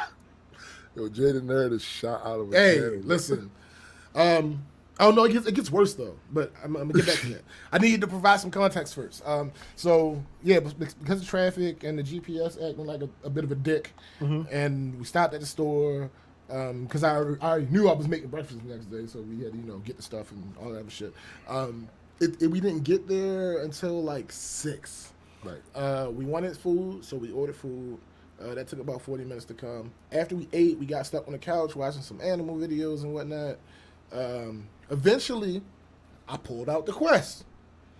Oh, you brought the Quest along. Oh yeah. See, And don't we do that. fucked with that for a little bit. Don't do that We fucked with because that for a little bit. because I've been contemplating bringing this Quest down That's to funny. Atlanta and shit. That's So don't funny. do that. Don't do That's that. funny. So we was fucking with that for a little bit. Marcus got winded as fuck because He didn't fucking listen to me. We were playing Beat Saber. Right. I had told him that when he plays, he needs to make sure he puts the difficulty back to normal. Right, because he's this not was his accustomed to first this. time. Right. I had told him, because I play on expert. Right. What does he do? He turns off pro mode, which is a separate fucking setting. It has nothing to do, it has little to do with the difficulty. Right. It essentially just makes it so you have to actually hit the box versus be able to just be in the general vicinity of the box. Right. What the actual difficulty changes is the number of notes, and thus the speed with which you have to react. I tried to tell him this, but niggas gotta do their own thing. Niggas gotta do their own thing, B. It basically blew him the fuck up. Like, and he was done. Like, did it look like, I don't know if you ever even seen this. There's a episode of old show, the Lucille Ball show, where they were Lucy? her and Ethel. Her I and Love Ethel. Lucy? Yes. Her and Ethel were, I guess it was pies or some shit on a conveyor belt. And it's Yo, that's funny. That's funny. I know the exact scene you're talking about. like, you didn't have to see the show, but Yeah, that scene is. I know the is exact really, scene you're talking about. Yo, it was similar. It was similar. I ain't even gonna hold you. Ass, When he finished, He was in a I was pool like, of all right, sweat. bro. It's my turn. It's my turn. So,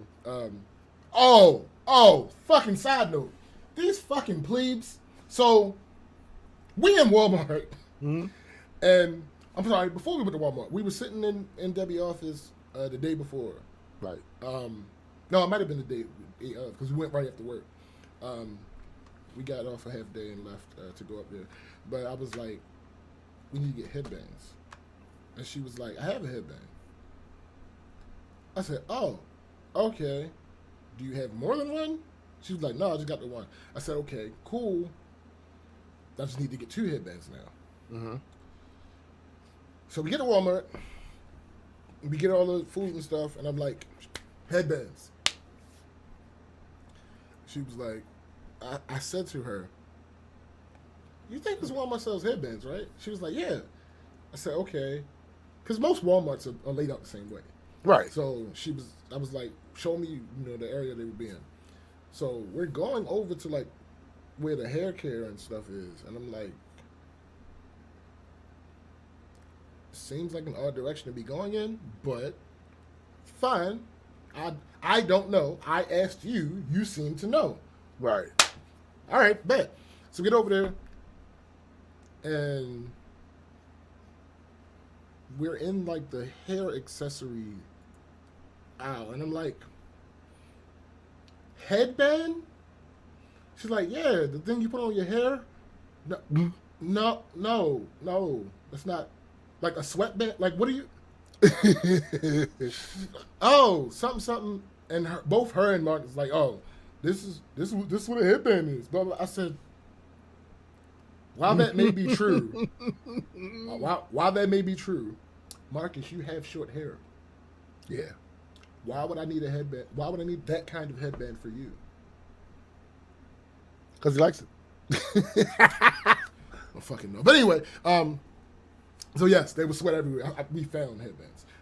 That was the purpose of the headbands for the VR joint, because you playing Beat Saber and you really playing Beat Saber, you won't get a workout in. So anyway, when he finishes this nigga, when he finished the song, he accidentally hit play again. So he starts trying to do it. I'm like, yo, shut out. You'll die. Right. So he gives me the headset. And he walks over to the couch. And I'm playing the song. I'm paying attention to the game. And then afterwards, like after the song was over, but the stage didn't end yet, I'm like, all right, Mark, it's your turn. He's like, I can't go again. I'm dead. I'm like, what do you mean? Yo, this nigga was panting. This nigga was coughing. I'm like, yo. Coughing up blood and bile. Hair was falling out and shit. So anyway, like I said, after I finished, we mentioned going to the casinos. Marcus is super indecisive in general. What he decided is that he was going to, he decided he was going to do is go take a shower and change. Once he said that, I knew we weren't going. Right. When that nigga came back downstairs, we started playing cards. We started having a discussion about the next day. He asked if we wanted to go to the party thing his family was having. I told him that wouldn't leave much time for doing Atlantic City things. We agreed. And he said it with the caveat, yeah, I see them enough. Okay. Okay. And then loosely we started talking about the things that we were going to do in Atlantic City when we got back from New York. Fast forward to us leaving Atlantic City, there was like a 15-minute backup because of a drawbridge. And then traffic. Cindy was just talking about the traffic. And then traffic was just trafficking. Like, so that scheduled 2.5 turned more into a 3.25. Damn it. So anyway, his family is leaving the beach. In my head, I'm thinking, see you later. The fuck you mean? Fuck you mean see you later? Like Right. We sit on the beach for a little bit. Because he said, I see them enough. Right. So we stayed on the beach for like 15 more minutes or so. Then the canopy starts looking like it's finally starting to, come down. So we were like, all right, let's set it up the right way. Not according to the directions necessarily, but at least according to the picture. Right. And we clearly see the difference. And then like 5 minutes after that, we just pack everything up. And we went all the way back to the car. Debbie wanted the Nathan's hot dog from the boardwalk. So I thought, and the plan was for us to go find parking closer to the boardwalk area and then get her hot dog. Maybe spend an hour maybe or so more there on the boardwalk and then dip. Right. Nah. When this nigga couldn't find parking closer to the boardwalk, he decided to go to his cousin's house where the party is. Now, here's the thing. His cousin's house was literally like 2 blocks away from the beach. Right. It wasn't like we traveled. Right. But we get there, and he says, all right. Well, I'm sorry. We get there, and it took like 20 minutes to find parking because New York. Yeah. So we park. We get out, and he says, we'll sit in here for a couple of minutes, and then we'll walk over to the boardwalk and get her hot dog. That couple minutes turned into hours. Wow. Then when we finally were going to the boardwalk, I'm thinking, all right, the 3 of us are going to go to the boardwalk, get her the hot dog, dip. No, nigga, everybody was going to the boardwalk. So we like 20 deep, walking a little over a mile. Now, remember the teenage boy who was staring at me earlier? Yeah. This continued on this walk. Yeah. So the whole time y'all were walking. Pretty much. Oh, wait, it gets worse. That's crazy. It gets worse. There were even a couple times when he would get behind me just so that he can walk the same path that I was walking. Wait a minute. All right, so before I cast any aspersions, is he on the spectrum? Well, here's the thing. I don't know.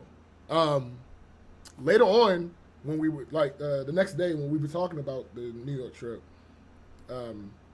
I mentioned all this to Marcus, and he was like, "Oh yeah, he's a weird one." So I don't know if he's weird just being weird, or if he's that way because he's on the spectrum. Right. Because I didn't dig. Right. Once your uncle tells me, acknowledges what I'm saying, it's like, yeah, he's weird. Okay, there's no reason for me to dig anymore. Yeah. I know what it is. He's weird.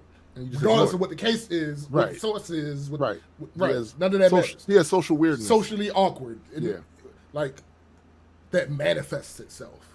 And you, I was for whatever reason, was just the target of that particular day. Yeah. So, yeah, like literally walking in my footsteps. Like literally walking in my footsteps. So, it was really Did you tell her that your shoe's kind of big to try to walk in? Like, you got Like, it ain't easy being me, Kermit. You stupid. It ain't. I ain't say nothing to him because I didn't want to.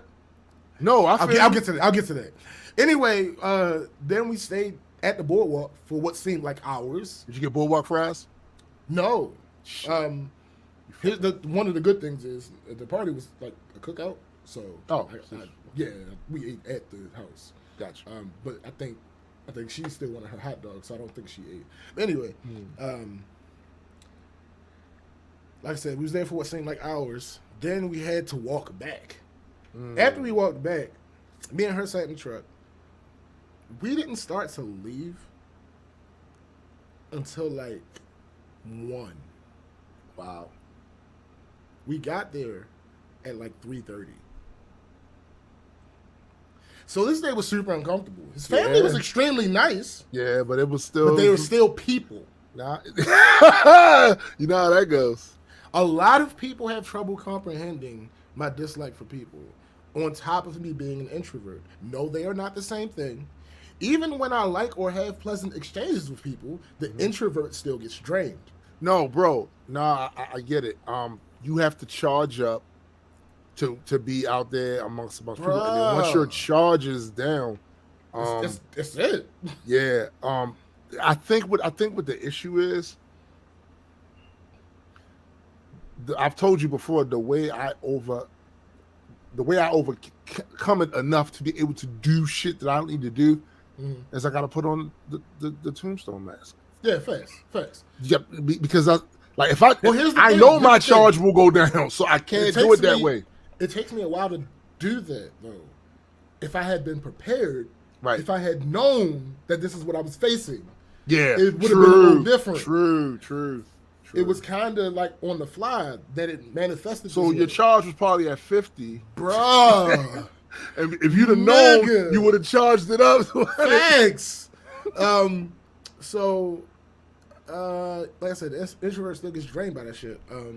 And there were a lot of them at once. Yeah, like the adults were all welcoming and cordial. Right. There was that one nigga, I gotta make everybody talk nigga. A D-bag. The guy who kept bothering me. The kids were cute, carefree, and did that come up and talk to you thing that they do. Okay. These were the little kids. All right. What I like from that situation is if they stay away. Like, hi, go play, run around, do some shit. Listen. Conversations, my guy. No. Not a bunch of them. Just two conversations. I'm fine with that. Like I said, I like kids. So the little girl, I'm sitting at the couch, and I'm next to the arm of the couch. Right. She comes up and she leans on the arm of the couch. Hi, how'd you get here? Mark came with Marcus. Oh, you know Marcus? Yes, I know Marcus. Oh, okay. Do you drive? Yes, I drive. Did you drive here? No, I did not drive. Yo, you are so much better. Bro, you are, you know where I get it's from the teenagers, right? Because of my stunted development, there are still things that I'm interested in that they're interested in, right? So if that conversation about it, something I start talking about it, oh, then he knows a lot about this shit. And then that's how it goes with me. The little ones, when they come to me, I'm pleasant, but right. Could you go over there? Hey, look at that plant. Like something. Look at that plant. Oh wow. Away from me. Yeah, but like I said, I don't mind the little kids. Now again, they was nice, but there was also that weird ass teenage one. I had never been in New York, and he didn't say one thing to you, did he? Not one thing. That's crazy. I had never been in New York before as a grown up. As a grown independent adult. Yeah, right.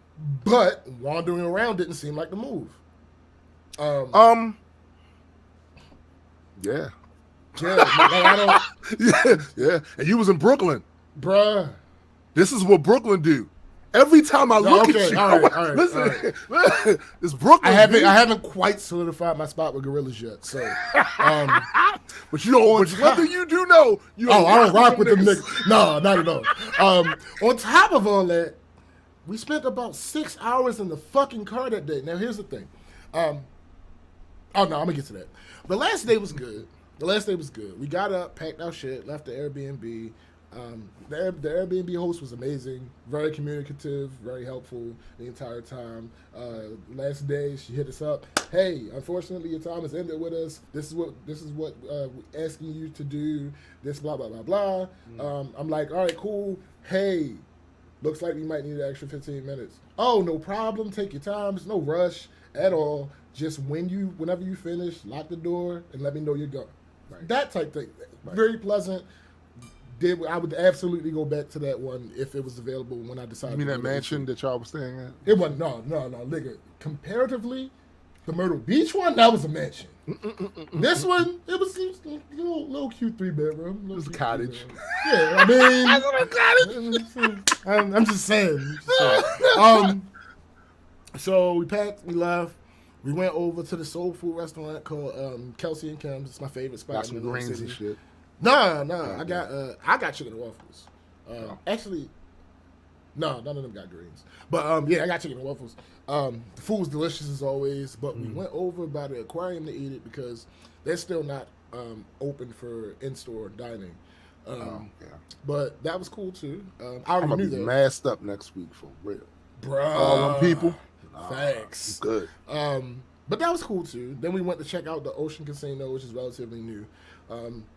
Gamble your rent money away. Well, here's the thing. Anybody, if you're not a gambler, I'm sorry. If you have a very high addictive personality, don't do this. Don't do what I'm about to tell you. Do not. Anybody else, if you ever go to a casino, go get a membership for 2 reasons. One, usually you can get discounts on the rooms, and the rooms at casino resorts are nice. They are. 2, usually you get some type of free casino play. So again, if you have a highly addictive personality, do not do this. Because it's a trigger potentially. Right. So don't do that if that's the case. But outside of that, go get that fucking membership. So the bonus for this place was $25 free stock play. I think I won $268 with that. Oh, nice. Shit. That's nice. See, as a reformed addict, I told you I had developed my shit. Like, legitimately, this doesn't help you win. This helps mitigate losses. Right. You put something in that fucking machine, if you win, you take that out. That don't go back in the machine. Immediately. Ever. When that shit said 268, after all the circumstances over, cash out. Give me that. That goes in my pocket. That does not come back out until I'm cashing it out. So there was that. We left there and went over to this little place like right next to Atlantic City. It's like right across a bridge. It's called Brigantine. It's a nice little place that I stumbled across one year when I was out there. While there, we saw signs for a food truck festival. So we found it, and it was dope as fuck. But we didn't have fucking time to experience it. Let me get to that. Damn. I did get this dope ass pop. I'll be right back. Let me go get this mug. Got a mug. This nigga got a mug.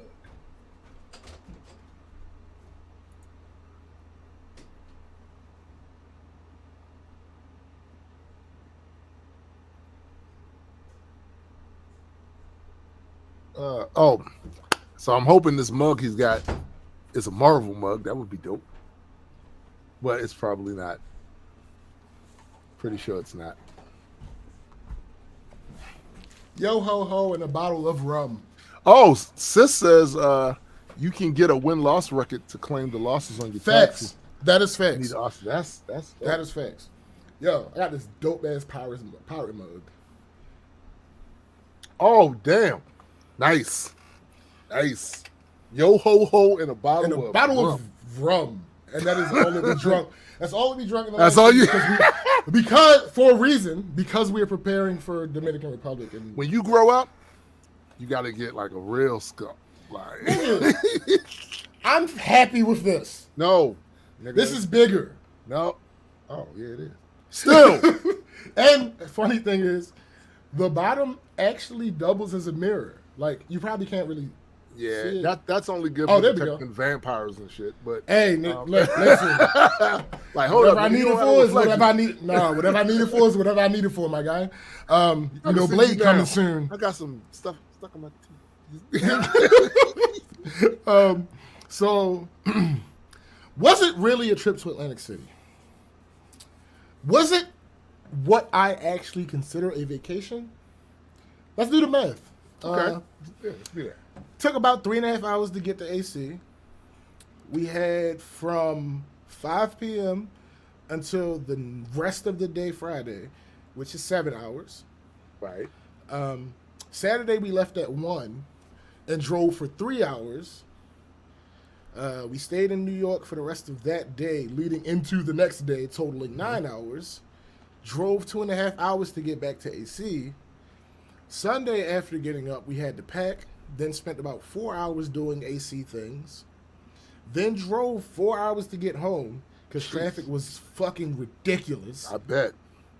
So that's 13 hours driving Yo, that's insane. out of the about 40 hours that made up the trip. That's insane, bro. And that's 9 hours out of the about 31 hours, not including driving, during this period that we were in New York. I ain't gonna be able to do it. That includes sleep. So I didn't even gonna take do it. sleep out. If I had to say, I would not classify this an Atlantic City trip. Would I classify it as a vacation still? Yes, because of the things that we did and the fun that we had. Yes, I'm still classified as a vacation. But generally, my rule of thumb, the amount of time that I'm going to be traveling has to be relative to the amount of time that I'm going to be doing whatever it is I'm doing. There's a certain ratio that I need. Yeah, nah, I feel you. And this did not satisfy that ratio. Nah, the golden ratio. Nah, this isn't Bruh. right. This is what I'm saying. This did Yeah. not satisfy that ratio. Nah, I feel you. Um, I feel you. Also, weirdly, literally, you know, I do the mobile game thing. Yeah, you from time to time. Literally, every time I go on vacation for the past 3 or so vacations, I stop playing all my current batch of mobile games. Well, okay, so I have you say no you, idea you why. don't play during the vacation. No. I stop play. They are persona non grata moving forward. I Oh, do not play them anymore. Like, I even try. And, like, for some reason, they're not appealing to me anymore. And I find new games. And there's no set time period, because the time between my last 3 vacations was September to April to August. So there's not even a set time period. right. I have no idea. Like, I literally lose all interest in any of the current games I'm playing when I get back home. I think it's a reset. Maybe. It's a reset. Why That's what I Why are think. you blurry? I don't know. Your mic has focus. Yo, because this camera be doing the dumbest shit, yo. Let's see if it catches back up. It's taking mad long, my guy. Yo, I'm telling you, I told you, just by being old, this is an older version of the camera. It's in that part of its old age now where it don't do what it It can't supposed to see do. the way it used to see. Yeah, yo, like the autofocus used to be so crisp and so on point, and now it's not. There we go. Nah, it's Shit. closer. Fuck. That's where the mic was, right? You know what I'm saying? So I had to move it to the spot where the damn mic was in order to get some clarity out this motherfucker. And the mic look like it's still in. That's funny. Shit whack, yo. That's crazy. I'm trying to get them to focus in on me. Like, what? Me. You. There you go. Go ahead. No, it's still in. No. Yo, I don't know, B. I don't I know. don't like you, my guy. Yo, it's just it's old and crotchety like it's on her. So it's Yeah, like yeah. it's gonna That's feel like okay. it's gonna do what the fuck it wants to do when it wants to do it. Right. All right. So, we gotta talk about this. Hold up. I got 2 things. Let me see what this other thing is first. Because apparently I got screenshots of something, but I didn't. We write kept down the what it was. file. I'm always. Come on now. I'm always gonna keep the files. But for some reason, apparently, I have some screenshots I need to share with the people.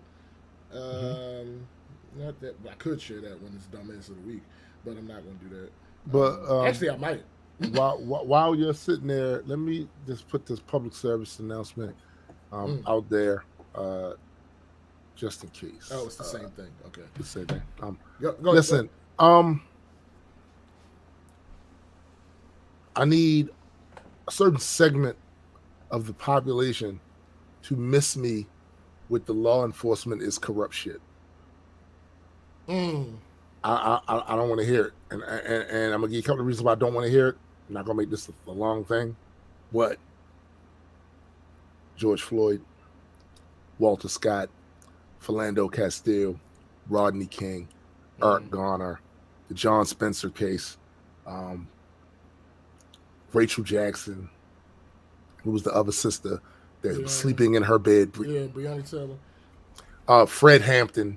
See, we've been saying that for too long. For now, and being poo-pooed, disregarded. It was a us thing, not a them thing. That? Until the Orange Messiah, and now I'm hearing people from that same segment that was being dismissive, disregarding the fears that I, just as a black man, having kids, a son and a daughter that's out here in these streets, right, having to think about, and they grown now, having to think about, man, they get stopped or some bullshit. I don't want. That's not a pain I want. I saw people ignoring the tears of the mothers, of the people that have been killed by them. Yeah. The tears of the children who lost their fathers and mothers and all sorts of stuff like that, and they reacted stone face to all of that shit while giving us all of these excuses and all these reasons why it was us, it wasn't them. So now that Orange Messiah having his issues with the FBI brought on largely by himself.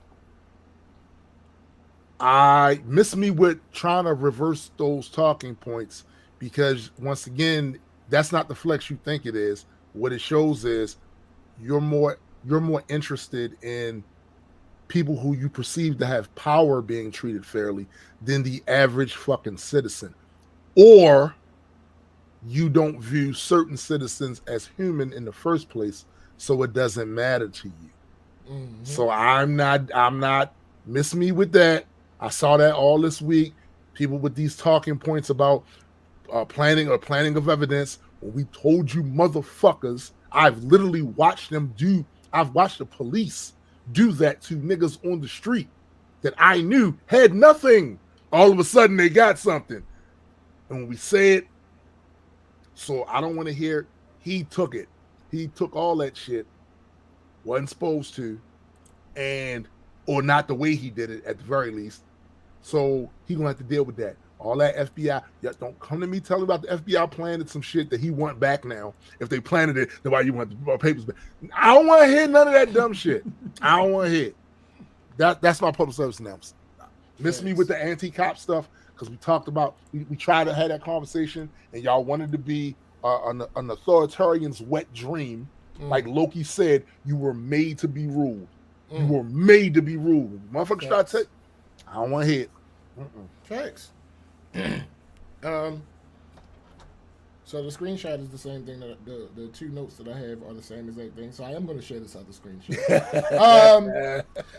My homeboy, my dog, my man that went to school with a bunch of my other friends. Right. I went to City. They went to Mervo. Funny enough, didn't meet him in high school. I didn't meet him until we went to College Park together. Okay. But like pretty much my entire friend group that went to Mervo knew him already. Right. My dog, he I think he live in Colorado now. But anyway, point is, bruh. Them winters in Colorado, right? Bruh. But he made a post.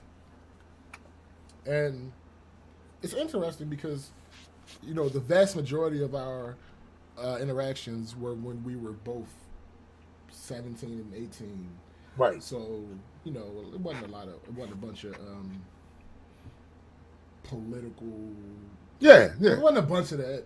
Like there was some black church stuff and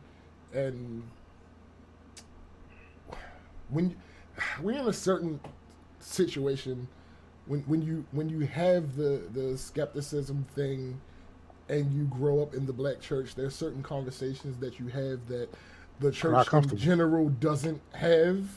Yeah, I've been there. Yeah, so he was somebody I can always have those conversations with. Like, right. These niggas wildin'. Like, what? Like, I can always have that conversation with him and not worry about, you know, the judgments. I ain't worried about all the extra shit, right? I feel you. So, we're Facebook friends, and he posted. I already showed you. Yeah. It doesn't matter whether it's right wing or left wing. They're wings of the same bird. Old. It's very old. It's been used. It's not even like that's a new or controversial statement. Right. This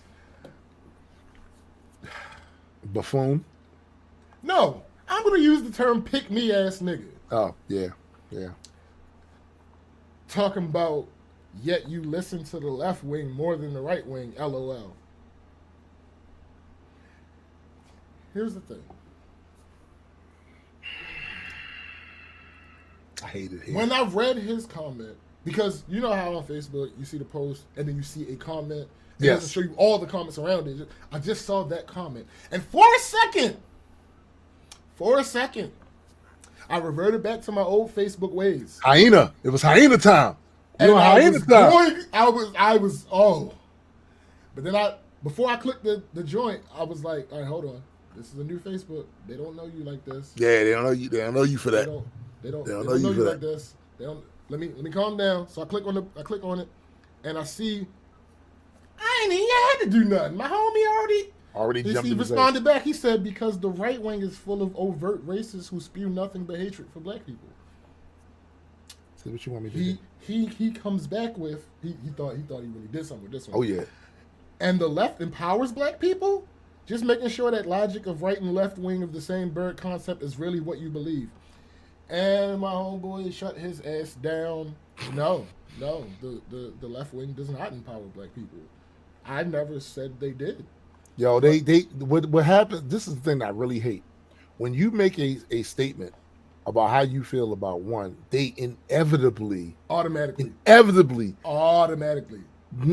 that means that you must be supporting of the. Yeah, no, that's not how that works. It's not how that works. It's literally not how that works. I'm talking about this now, though. It's always another option. Right, this is the topic of discussion. Right, and that whataboutism shows me that you listen to the right more. You're projecting. You're projecting. So anyway, yeah, he gets dumbass of the week. Now, dumbass of the week. This is a whole thing. I don't actually expect an answer from any of you about this next story. It's a question. It's the question. Sure, I don't expect an answer from not one person. We can have a conversation about it though. So I'm scrolling Twitter because that's where I get all of these from. Right.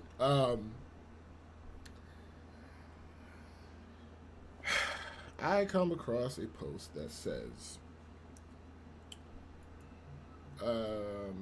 "Wait, so that black female therapist got in trouble for them TikTok videos?" I think I saw that.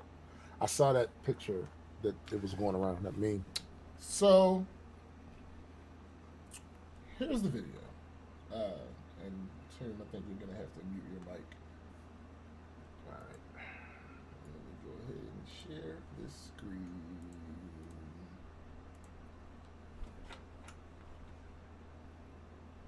Well, hello. It's your friendly neighborhood therapist who thought she... Oh, no, this is not the right one. Hold on. This is the second one. Hold on. Let me... Blah, blah, blah, blah, blah, blah, blah, blah, blah, blah. I gotta find the first one.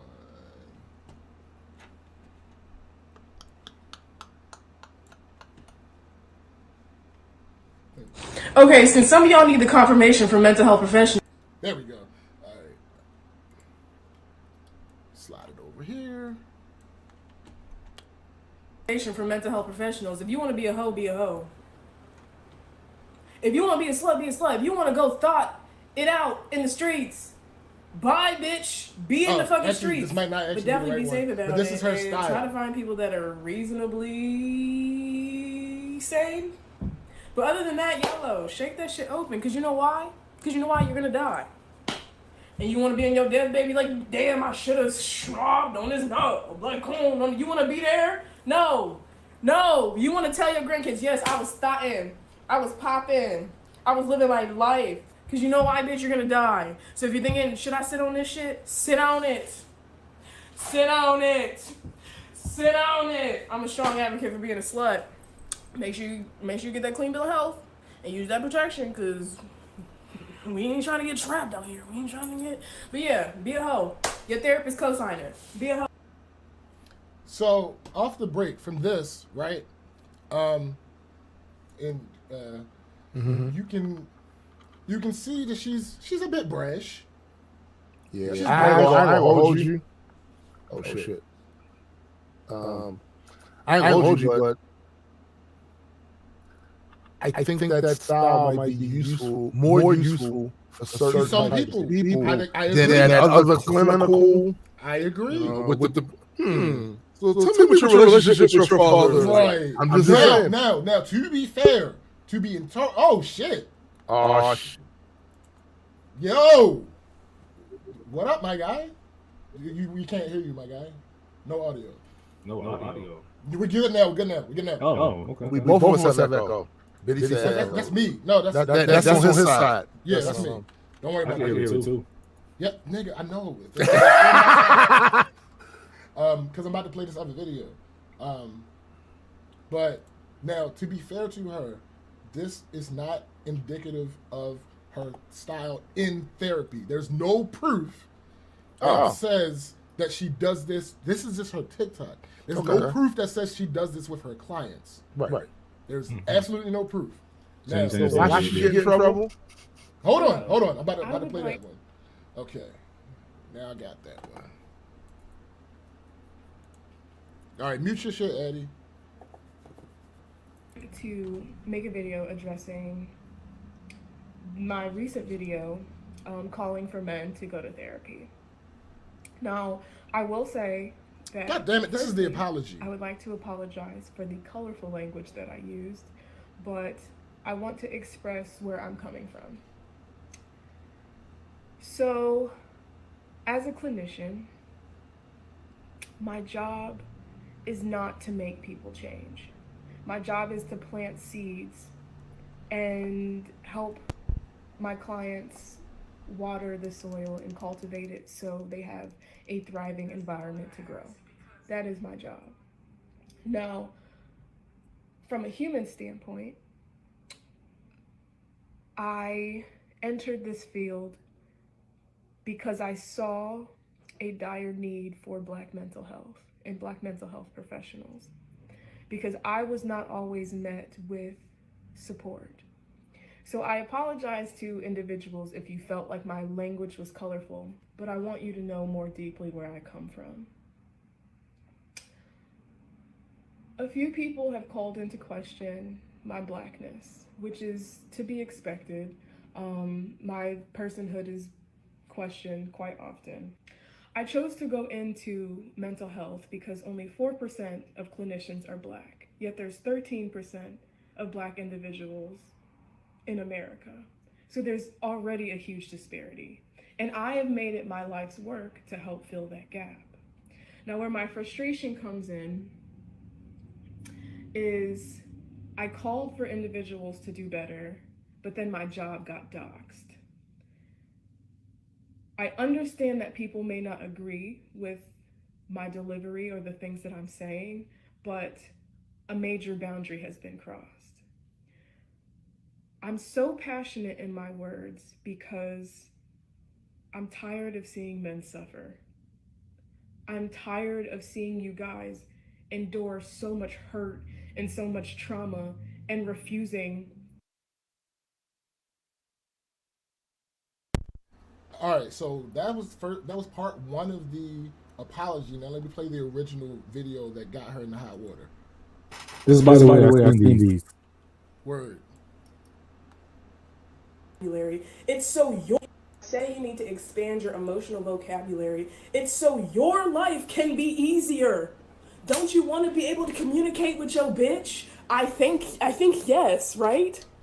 Long gone are the days where you can just shut down. Bitches is not tolerating that. Like, it used to be where men provided financially or with schmeat, and bitches can make their own self come and we can pay for our own shit. So I'm gonna need y'all to catch up on the emotional part. If a bitch is telling you, I need you to communicate more, open your fucking mouth. But you know what I realized? And let me back up. A common misconception about me as a clinician is that 90% of my clientele have been men, Black men specifically. And what we specifically work on is expanding their emotional vocabulary, because a lot of y'all motherfuckers don't even have the words to express how you're feeling. So when you expand your vocabulary and knowledge of what you are experiencing, because y'all are human beings who experience feelings and emotions and don't have to choke that shit down no more. Y'all ain't had to choke that shit down since 2016. Anyway, if y'all are not in therapy, expanding your emotional vocabulary, your life just off top is going to be more difficult. When you expand your emotional vocabulary, you expand your awareness of yourself. When you expand your emotional vocabulary, you understand how you can navigate in this bitch. This fucking weird ass world that is so hard on y'all. Like, let's acknowledge that the world is very difficult for y'all, but y'all are not making it any easier, bruh. You're not. When bitches are telling y'all to go to therapy, it's not for us, it's for y'all sad motherfuckers. Go to therapy, talk about that shit that's on your chest. You don't have to choke that shit down no more. Y'all are doing a disservice to y'allself. And so let me sum this shit up. Y'all told bitches to elevate our standards. And at the cost of us elevating y'all standards, y'all got axed because y'all didn't elevate either. Bitches are not tolerating emotional abuse, emotional neglect. Step it up. Go talk to somebody. Go expand your emotional vocabulary so your life can be better, bitch. All right. Go in peace. So, what Hey, she got like one more time calling this bitch, bro. Shut up, yo. So then, not this one. Was she Panamanian? I think, yeah, she Panamanian. Okay, since some of y'all need the confirmation from mental health professionals, if you want to be a hoe, be a hoe. No, not this one. God damn it. No, let it go. If you want to be... No, I played this one already. No, because I want to hear it. Was this I played it already, yo. From the drop. Shut up. Well, hello. It's your friendly neighborhood therapist who thought she could save these hoes, but got her job terminated as a result. Story time? I think yes. Shit you not, I posted a video on Monday telling men that their dusty behavior is only harming them and that they would benefit from emotional intelligence, and I shit you not, by Friday, didn't have employment. All of this started with a Psychology Today article stating that men are lonelier than ever because they have no fucking emotional skills. And I agreed and doubled down and told y'all that y'all lives would radically improve if you expanded the shit that came out your mouth. But instead of healing, y'all will do anything but that. Instead of being accountable, like, hey, this bitch see me, and stirred a little bit, y'all got so hurt that you contacted Massa. That's exactly what happened. So first the post goes viral on Twitter, cause y'all need fucking help. And y'all wanted to argue with bitches blue till they fucking blue in the face. Some of you hoes is not gonna be saved. And that's the conclusion that I've come to. So because this shit's gone viral, I'm thinking, okay, cool, we starting a discussion on mental health, and people are, you might not like my fucking delivery, but motherfuckers is starting to talk, you know, shaking the tables, I don't give a fuck. But then it turns into this entire crusade of attacking a black woman who serves the fucking black community. There were comments like, I'm gonna find her credentials and report her, cause I told y'all to be better? Yeah, y'all are fucking weird. Y'all scream that y'all want to protect women, protect black women specifically, but have done nothing to protect this black woman who has been serving the communities. I have been violated in several areas, and I'm gonna outline each one. This article was written by a fucking black woman, putting my full government and my place of employment. So being doxxed by a black woman, can't fake, kinda fucking hurts, and she never once reached out to me or contacted me so I could spin my side of the story. This is the article that spooked my fucking job and got me fired. Not only did she not have any regard for my safety, many other articles have been written as a result. Here are a few of them, just to name a few. Black Twitter has words for therapists scolding men to... So,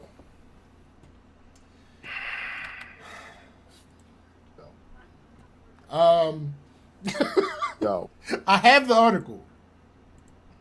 yo, listen. And guess who was one of the people at the lead, at the front? Who? Tariq. Of course he. Yo, y'all niggas make me sick. Y'all niggas make me sick. She ain't say nothing wrong. Even Yo, let's talk about her delivery for a minute. absolutely. Let's talk about her delivery for a minute. Y'all know goddamn well that's how we talk when we talk to each other. That's facts. So Yo, she turn your took shit it down a to- little bit, though. Eddie. Yo, so she took it to that's a whole nother issue about the way social media is. Hold up. how Stop we- right there. Stop right there. Stay right there. Remember that point. I've said this before. Don't remember if I said it on the show. Y'all motherfuckers who keep talking about, oh, women are so emotional. Right.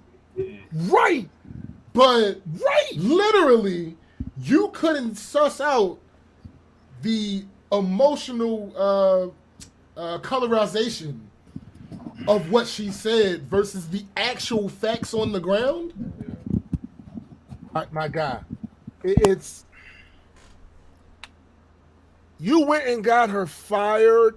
Fired. You bitch ass nigga. You went and got her fired. And it was a black woman who doxed her.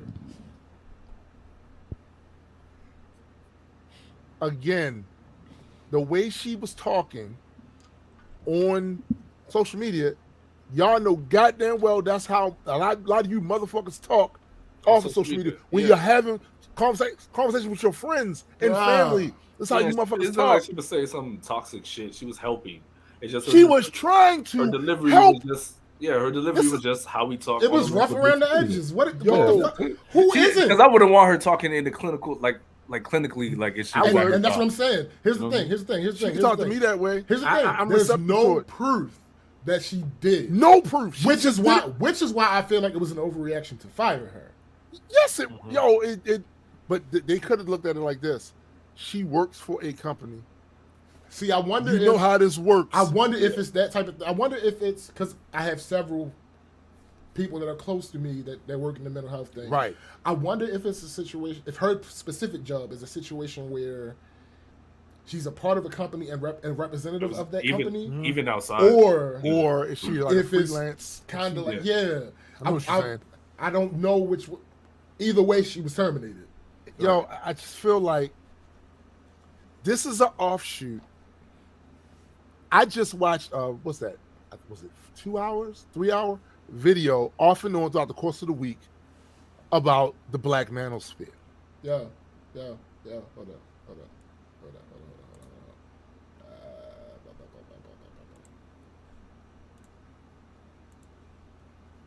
Literally was watching it.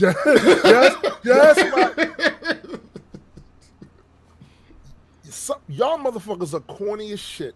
Y'all sit up here all day long and rail against how super emotional women are and how they react off emotion.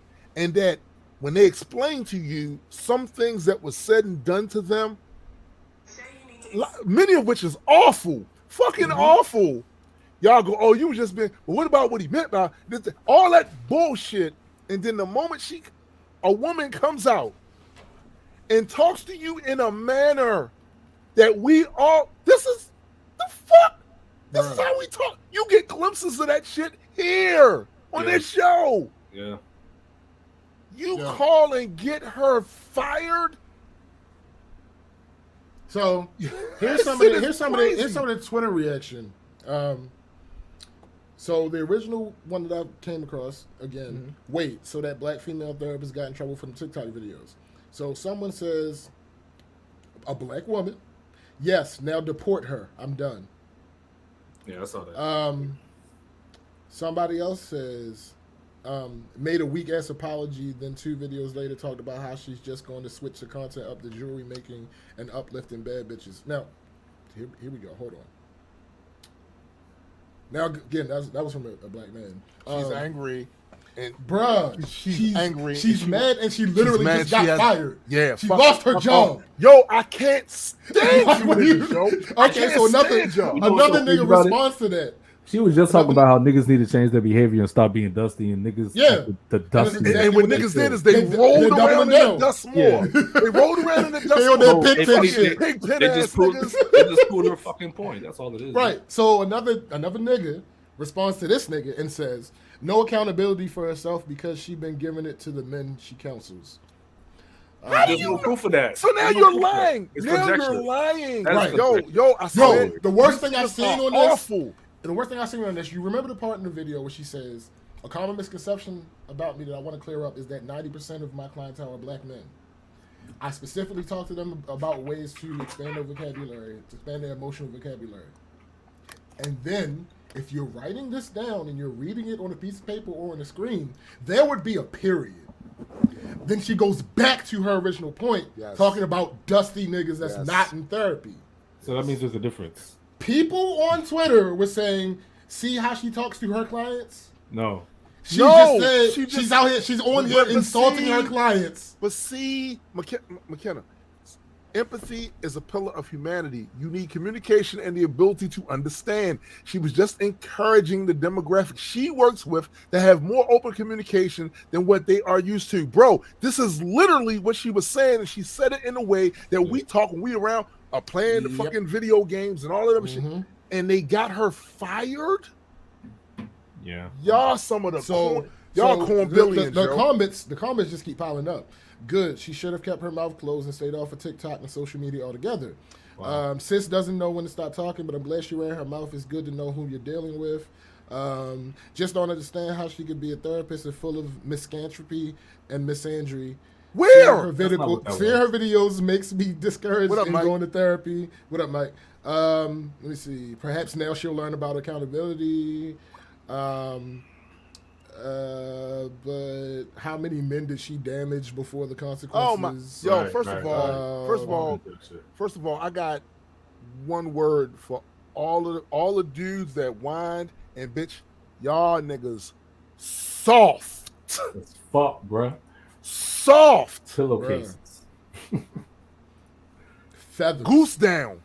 Yo, relax. Triple fat goose. Kittens and puppy fur. Soft. Yeah, but watch your words about geese. I'm gonna be like, come on. Okay. No, you're right. So, plainly and simply, one of my favorite Twitter follows, she ain't nobody famous. I just follow her. Yeah. And all of her takes that I've seen so far, chef's magnificent. She says, y'all mad because the therapist told y'all to go to therapy? Mm-hmm. Yeah, that's her job. Literally her job. That's literally what she's supposed to be doing. She told you to go to therapy so you can learn how to actually have a vocabulary to describe what's happening with you. The screenshot from a black woman. Now the therapists are acting like they're an oppressed group just because they can't get online and publicly berate and use condescending language when referring to their clients. She's not talking about her clients. I got it. She's specifically, if you had any integrity, you would have watched that first video. Facts. She is specifically, her entire point, black men go to therapy. If she's talking to black men, that's just simple arithmetic. Let's take it back. Let's take it back to elementary school. If she's telling black men they need to go to therapy, she's not talking to the ones that's in therapy. It's all about the ones who, you're right, that aren't. So, that's obvious. So, and here come the hoteps. There you the go. Only therapy black men. Cindy Wright. The only therapy black men need is knowledge of self. Okay. No, so wait. It gets worse. Another person under them. Therapy is for people who don't want to take accountability for their actions. Yo, so that they is want the someone to dumbest validate their bad thing behavior I have and sweet ever talk them and hear about their mommy issues. Y'all broken. That's why I want to fight niggas. Y'all- Completely, Y'all this shit Y'all can't are be broken, repaired. yo. It can't be repaired, yo. Nah, y'all are broken. It's over. Y'all are I fucking don't broken. understand. All right, let me get to this article. Y'all are fucking broken. So here's the article, written by one of the debates that Tim and I have had over the years that I'm not really strong on, but I just like debating. And I'm slightly. It's not that I'm arguing a point that I don't agree with. It's just that it's not a strong point. Right, I don't it's not strongly something believe you in don't- it. Yeah, you don't. Yeah. It's the whole black name thing. But one of the things that I've always, since I first heard it, agreed with. Yes, black girl, correct them. Yes, every time. Yes, your whole name. Yep. Yeah. So, I've always associated that with pro-blackness. So it's ironic to me that the person who doxed this black woman that is trying to tell other black people to go to therapy's name is Ashika. But anyway, getting into the article, a black female therapist has gone viral. A black female therapist. The sister that we talking about that got fired? Shut up. Shut up. You can't. I just say, why don't she go home? Seriously. That's not an insult. That's not an insult. Honestly, that's not at all. That's not an insult. So, black female therapist has gone viral after criticizing black men for not going to therapy.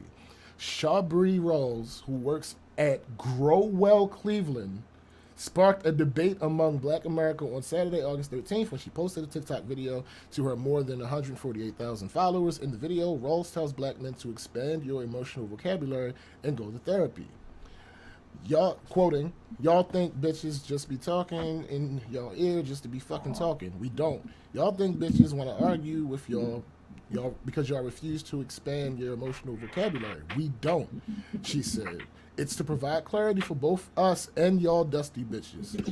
This shit really and truly irks me because when I say you need to expand your emotional vocabulary, it's so your life can be easier. Don't you want to be able to communicate with your bitch? I think yes, right?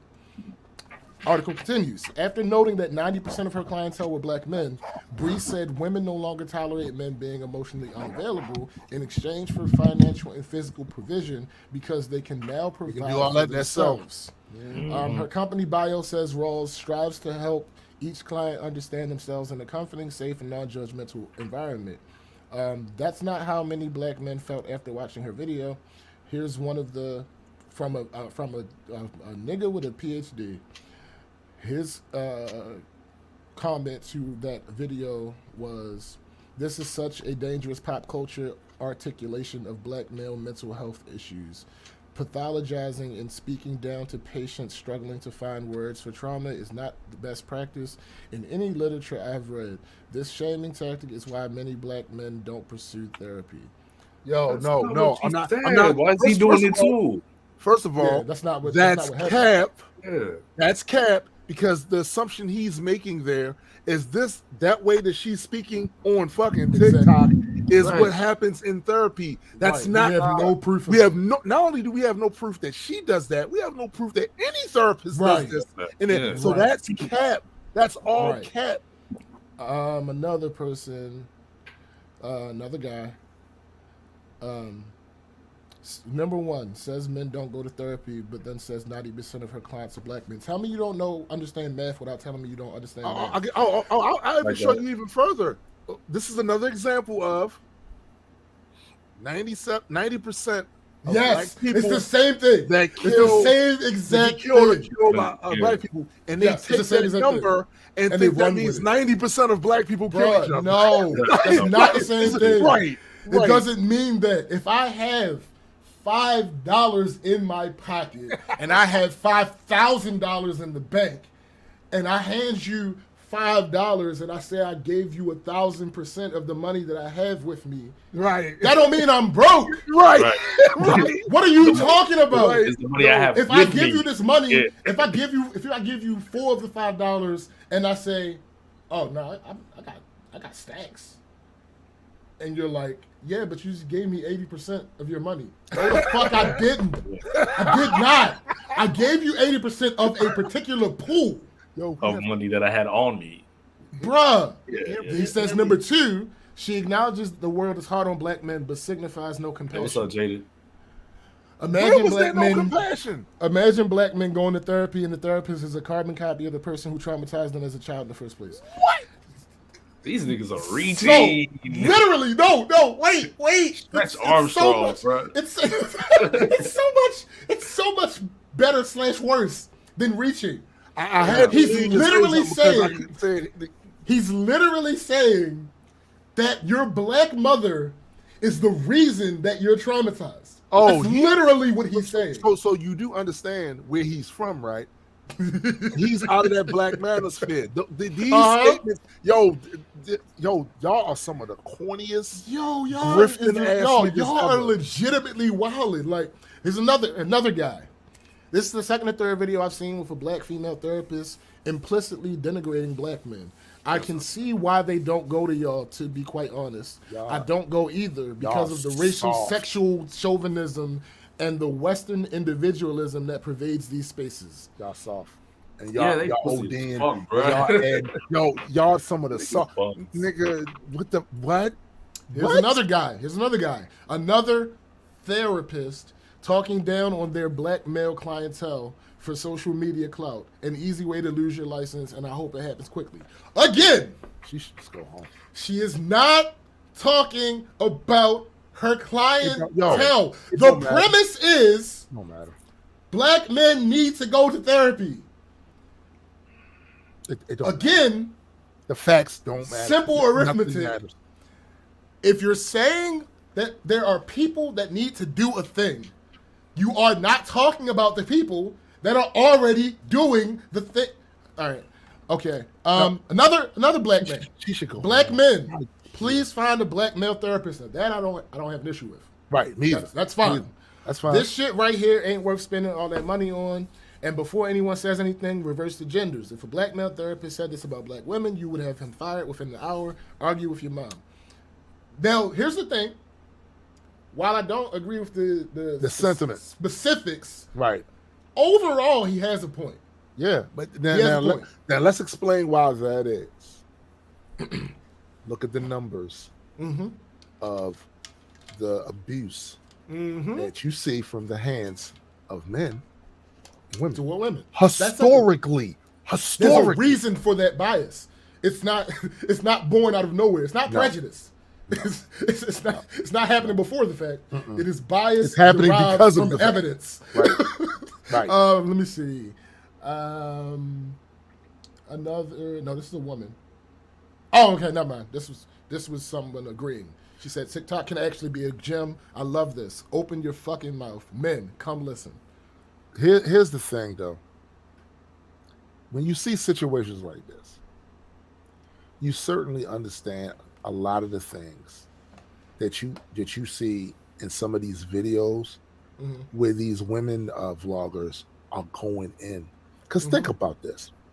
If every time you put on social media, you see a string of insults, hypercritical about everything that your demographic does, you see it all the time. At a certain point, you're going to get fed up. Now, this is what I will say. One of the arguments that was made by a lot of those people in the black manosphere is that when they point at the women that are out here, and it's not as many of them as it's the guys that's out here, to be clear, doing YouTube videos, running down black men, this, that, and the third, and all that. One of the things they typically like to do is go, see, they doing that too. They don't have the same amount of clout. Right. They don't get the same amount of viewership. Facts. And if you look at the statistical evidence, by and large, black women still marry black men more than they marry anybody else. That's facts. So this narrative that they have somehow abandoned us because that's horseshit, and that's you and your fifis, because at some point in time in your love life history, she told you no. She told you no. Yeah. Facts. Poor things. And you're now projecting that on all the women everywhere, specifically black women, saying some of the most vile shit. I've seen some of the most vile shit come out of these motherfuckers' mouths. That's the realest shit.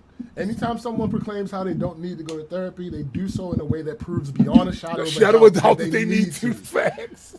All right, some more comments. Another black man. This is ratchet gibberish, and I fear for any man or woman who takes advice from this clown. So, here's another black man who soft. This is the point. He over there somewhere. As a black man in therapy, I would really appreciate it if therapists stopped making content about how much they hate dealing with black male clients. That's not what the fuck she said. That's not what she said. That's not even close to anything that she said. Screaming like, I don't need therapy, I'm not crazy, and I'll get you fired to prove it. Right. Here's another comment from a black woman. Y'all are being unnecessarily dramatic. Two things can be true. She can still be an effective therapist and call out when black men aren't doing the work. I'm sure she's compassionate during her sessions. She is venting right now. I'm sure she isn't a misandrist. She clearly wants black men to do better. You can hear it all in what she was. See, you can hear it all in what she was saying. That she was trying to help. And you bum roach ass niggas, y'all know that y'all talk like this. You know what I'm saying? Y'all know y'all talk like this all the time. All the time. Yeah. And it's like, no. Here's another one. Not the men in the comments screaming good message but bad delivery. Ain't that what y'all tried to tell us about Kevin Samuels? Let's just call a spade, baby. Whether you like the way it's packaged, the message is still very clear. Don't do it for us. Do it for yourself. Listen, I had to go away because I didn't want to interrupt you because that needed to be said. And I had to hear you bum roach ass niggas for the longest time during the whole Kevin Samuels run. Talk about you just didn't like the way you said it, but and y'all are the weakest soft ice cream in the summer ass niggas. Marshmallowy. He said marshmallowy. Y'all are marshmallows and hot cocoa. Yeah. What was the dude from Ghostbuster? The Marshmallow Man? The Stay Puft. No, because Stay Puft was wrecking shit. Y'all Stay Puft. Okay, well then the Michelin Man then. Shit. Facts. Another black woman. The replies in this are very pathetic. Some of the men basically said, I don't feel like being better, so no. Basically, y'all, we had to hear y'all talk with the defense of the dumb shit. And Kevin Samuels ain't the only one. He ain't the only one. It was a couple of motherfuckers out there saying the craziest shit and saying it in a fucked up way. And y'all motherfuckers will say, oh no, but you go beyond how we said it into. See, that's your part. And now y'all right here. We see this phenomenon happen way too much. All the time. Where y'all motherfuckers will come out here. People don't understand what keep the same energy means. They don't. Right. They don't understand shit. I had to hear you dick eating ass niggas running around here for 2 years simping for Samuels. Yeah. Facts. Another dumbass motherfucker. Straight blowing flu. Why do y'all want us to be y'all so bad? he said, why do y'all want us to be y'all so bad? Unless the guy is acting violent and his emotional shutdown, leave him be. And a black woman responded to him saying, why shut down emotionally at all, though? Instead of expressing your emotions to your partner so that your partner isn't going through mental exhaustion, trying to figure out what's wrong. Make an excuse. That is how you make an excuse to shut down emotionally and shit. Right. You are in a You're in a relationship. You're in supposed to be a loving relationship. Let me give you a hint. The first part of that is loving. Love is an emotion. You doofus. Yeah, it is. Fucking doorknobs. That's how words Like, work. yo, like, I can't, yo. I can't, man. It's a whole thing. She man. was listen. All of us have trauma that we grew up with, and we dealt with a certain type of way. For a lot of men, it was pushing it way down here, and try to put this veneer of stability and strength and all of this shit.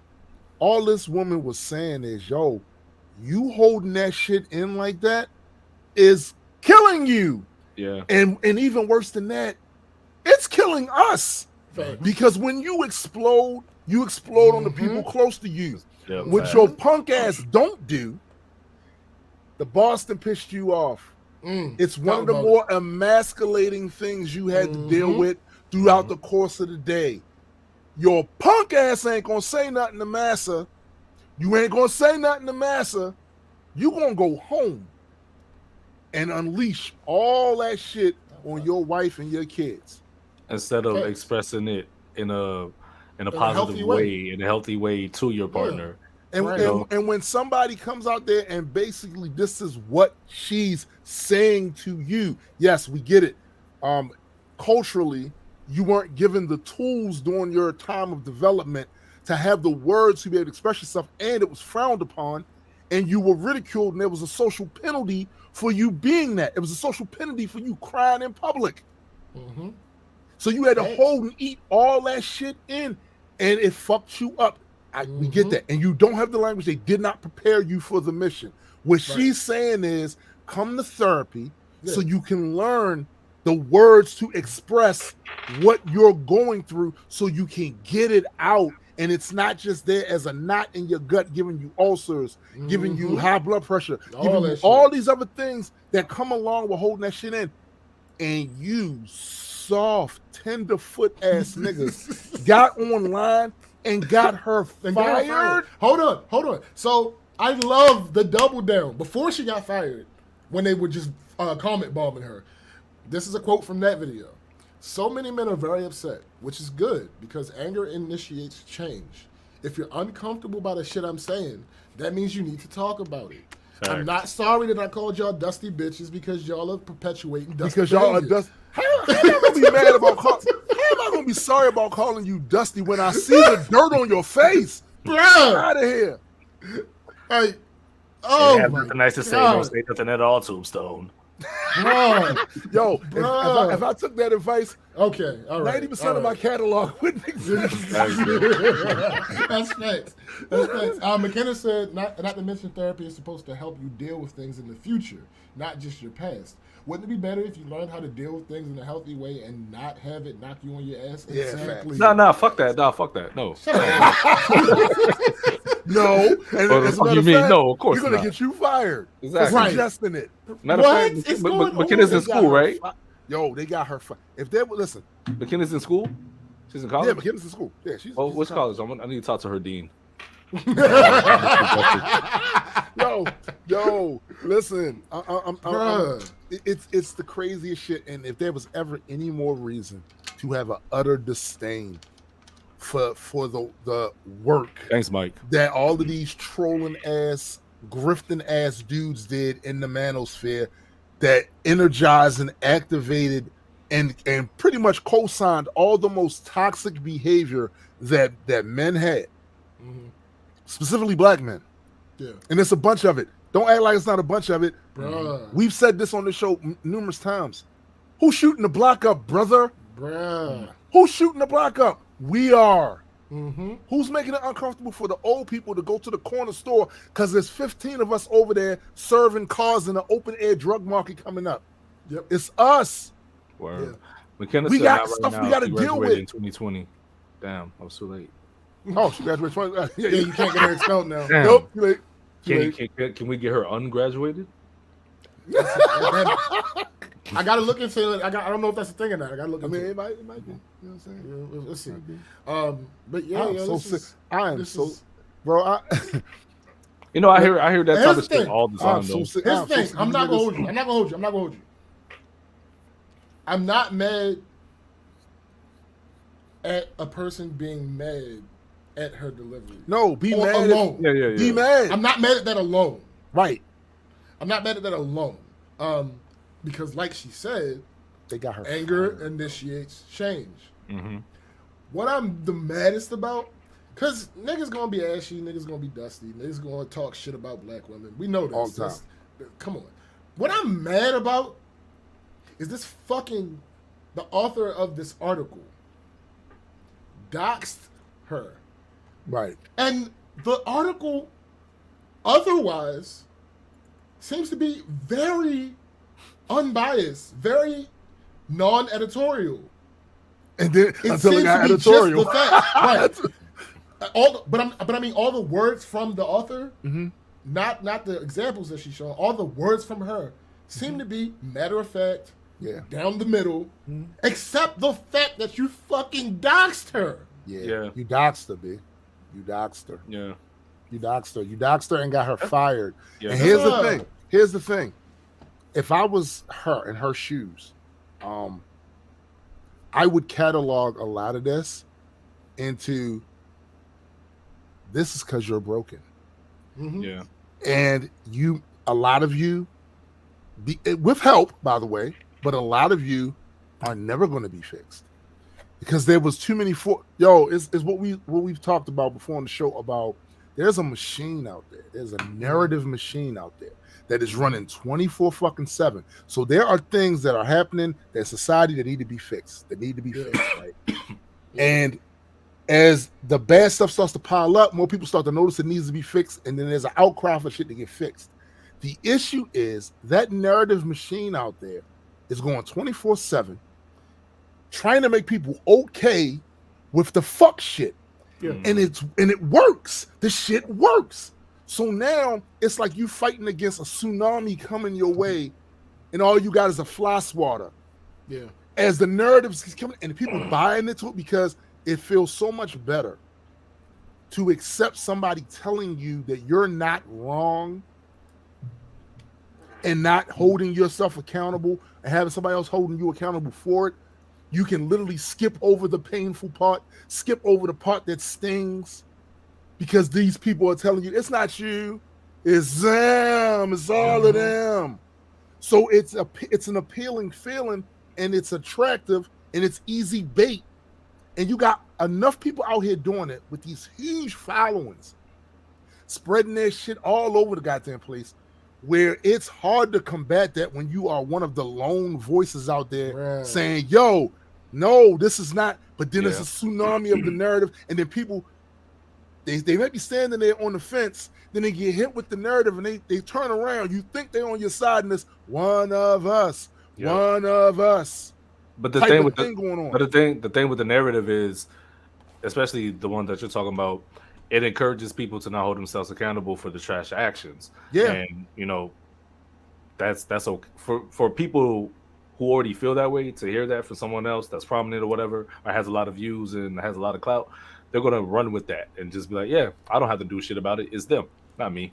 And it's already hard enough to get to the point in your life where you feel like you need help. You have to change. That's already a struggle. That's a fucking Joseph Campbell journey of the hero in and of itself. Yeah, so somebody just standing there saying it's okay for you to be trash. Okay. And then they backed people up don't like by it, fuck 'em. Millions of followers. They little bullshit gift the gab. They got these little catchphrases. They do use this fucking marketing thing that they do. And marketing is the reason why companies market. Cause it works. Yeah. Cause it works. Right? So my wife said, everybody ain't gonna make it. Yeah, that's what she said. That's what Shorty said. Some of you hoes we can't save all you hoes. Shit. That shit crazy, yo. Yeah. That shit is 100% just out of line, yo. They got her fired. Here's the thing. My biggest regret about this whole thing is that it happened when she was at the level that she was at. I wish that she would have had a much bigger following, because she could have turned this. It could have buffered it. It's funny you say that, because the guy who did the 2-3 hour video on the manosphere, he made that exact same point. Certain topics he did not want to broach because his following wasn't big enough, and he would have been shouted down and crowded out by the followers of some of these other creators that are out there doing that type of shit, and it would have never got to the point where he can continue to have the conversation and continue to beat on that door. So him waiting until his following was big enough to be able to buffer the backlash that when it came from the drones, that made his message, and when he did the video, that much more effective, because he had a following to back him up. Because this is what they do. Yep. They wound up getting these huge followings that start simping for him, and then when somebody puts a video out to hold them accountable for some stuff they said, in the natural discourse of things, because they say they want to be in the arena of ideas where people can go back and forth. That's what they say. That's what they say. But on their platform, they're very authoritarian when it comes to that, right? Nope, it's not what I'm saying, and that's it, and nobody else. The moment that takes place, they sick their base on them. The other person's, All right, and then before you know it, they get shut down. Let me play this last video. I hope that they haven't. Like, I hope she's not defeated. I hope she's actually. I'm gonna play the video. Yeah, move your shit.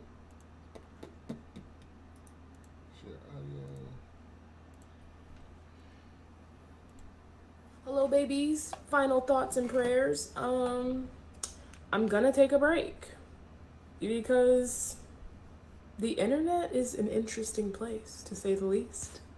There have been a lot of opinions and sides. Like, I get people saying, burn the cape. And I'm just like, how the fuck am I supposed to do that when I'm a come as you are type ass bitch, you know? How can I be like, hey, I'm trying to save everyone and isolate a demographic of people? However, I don't like the arm pains that trying to save y'all is giving me. So I'm respectfully going to take a break and recalibrate, meditate, masturbate. But yeah, in all seriousness, this shit is taking quite a severe toll on my health, and I ain't been eating, sleeping, none of that shit. And like I said, chest pain. So I respectfully do not give a fuck about the internet enough to sacrifice my health. So in the meantime, thank you for all the new peeps. I'm so excited that you're here. If you would allow me to get some rest and recuperate, the shit I'm gonna bring for y'all, I don't know, I think it's gonna be amazing. But yeah, just in all of the crazy shit that's happened, thank you for all the people who are supporting me. I really fucking appreciate you. I am excited to offer new services, do different streaming platforms, just different types of content.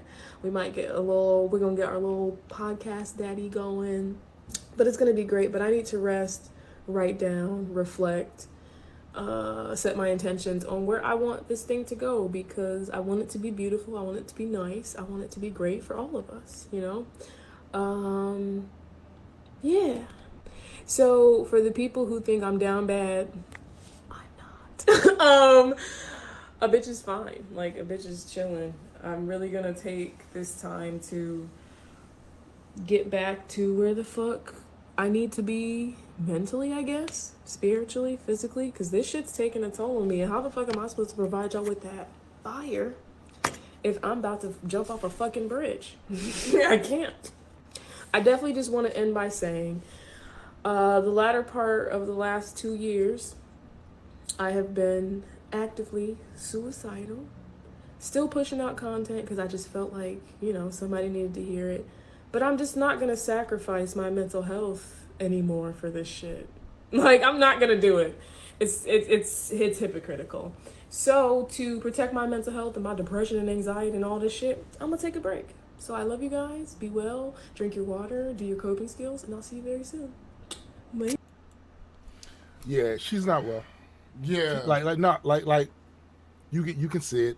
Like y'all niggas did this because you soft, you weak, and buns. And I gotta get the fuck away from y'all. Hopefully she's Hey, yo, able to get it's so the rest that she needs. and Yeah. does what needs to, whether she comes back or not. Back or not, right? Yeah. Right. Hopefully she gets the shit that she needs to take care of taken care of and can move forward from this. Yeah. It was a novel,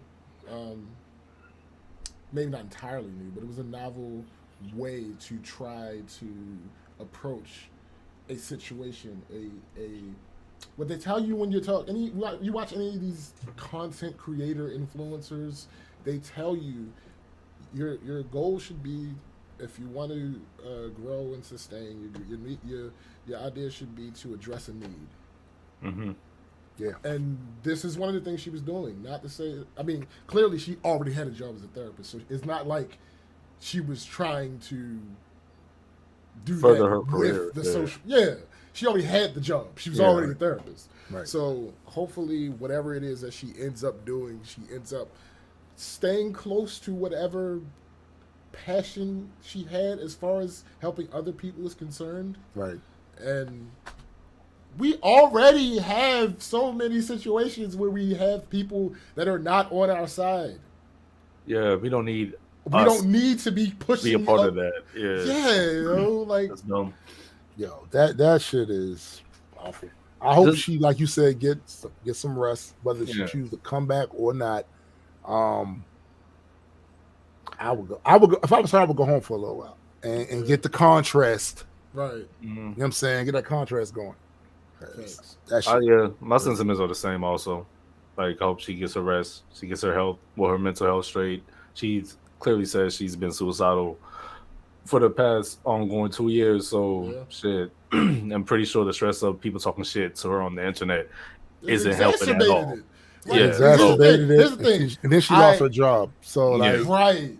I don't imagine that it would necessarily have to be said for anybody listening to this. But if anybody stumbles across this, I need y'all to understand. And it was something that I don't know. I never actively thought the opposite, but when I realized it, it was like, oh, right. It was like confirmation. Mhm. Being a therapist is still a job. Yeah. Yeah, it's I still want to Yeah. be clear about that. Still When a job, you go, what's Tim's go to? When you are in that bitch flipping burgers, do you walk around outside looking for burgers to flip? Fuck no. No. Like- no, not Like at all. if you the burger flipper, and you're not that fond of your job, when Yeah. there's a family get together, You don't want to be the and one niggas behind want the you to barbecue. flip the burgers, Yeah. you mad? Yeah, Yeah. You got a little bit of issue with that. You big mad. You big mad. If you are a trash truck, the dudes in the back that dump the trash into the truck. Yeah, yeah. Do you It- walk just- around in your spare time emptying out trash cans? Well, if you're You- if you're what they call it, we used to call it a manufacturing sanitation worker. Mm. Do you want to go home and immediately start foaming shit down? Right. And then Yeah. no, No. Or like, No. if you're like in porn, you know what I'm saying? If you're a dude that's in porn, Well, and yes, probably. you probably No, Oh. probably. Yeah. The point that I'm No, making no. is this the point- nigga, this nigga. the point that I'm making is therapy itself is a very important thing. It's a very serious thing, yes. But at the end of the day, these people are still people. Yeah, They still have a life separate of this job. It's a very important job that they Exactly. do. Like how someone acts when they're not on the clock, in general, outside of the obvious bullshit, the bigotry and all that other bullshit, and violence, and outside of those things that we automatically should agree that are bad, leave them the fuck alone, Yeah, man, because she ain't say nothing harmful. bruh. Y'all y'all, niggas just, feelings y'all just, just soft. You know what I'm saying? Bruh.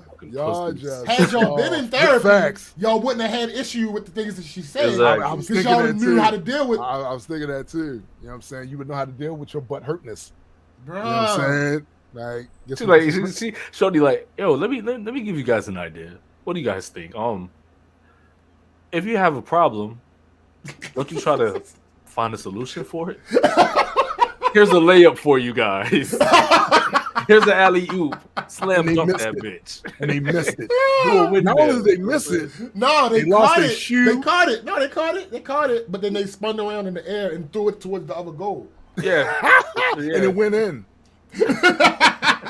Dumbass motherfuckers.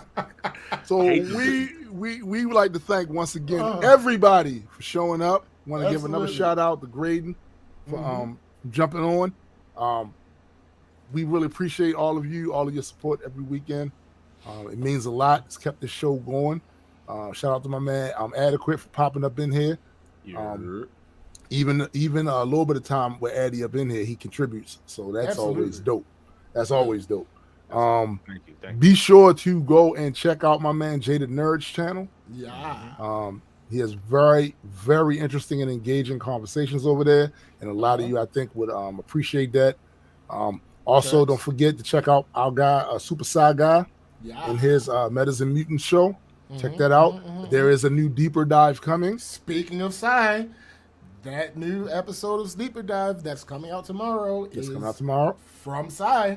Absolutely. He did this video, so yeah, absolutely. Be on the lookout for that. Be on the lookout. And also, don't forget that Addy is streaming again. Yeah. You know what I'm saying? So go check out Addy's stuff. And of course, for the rest of my geeks out there, if you haven't already, go check out Majestic Comics on Shopify. We have an account on Global Comics. You can go there. You can go there and read the book. There's going to be this huge convention taking place in Atlanta next week that Majestic Comics will be going there to represent. So if you are in the area and you spot our table, come holler at us. Yes, sir. You know what I'm saying? Super excited about that. So for my man SPJ, my man Adequate, Yeah. my guy Graydon who was on here earlier, and for the multi-world entertainment family, we are out. Gang. Gang. Squad.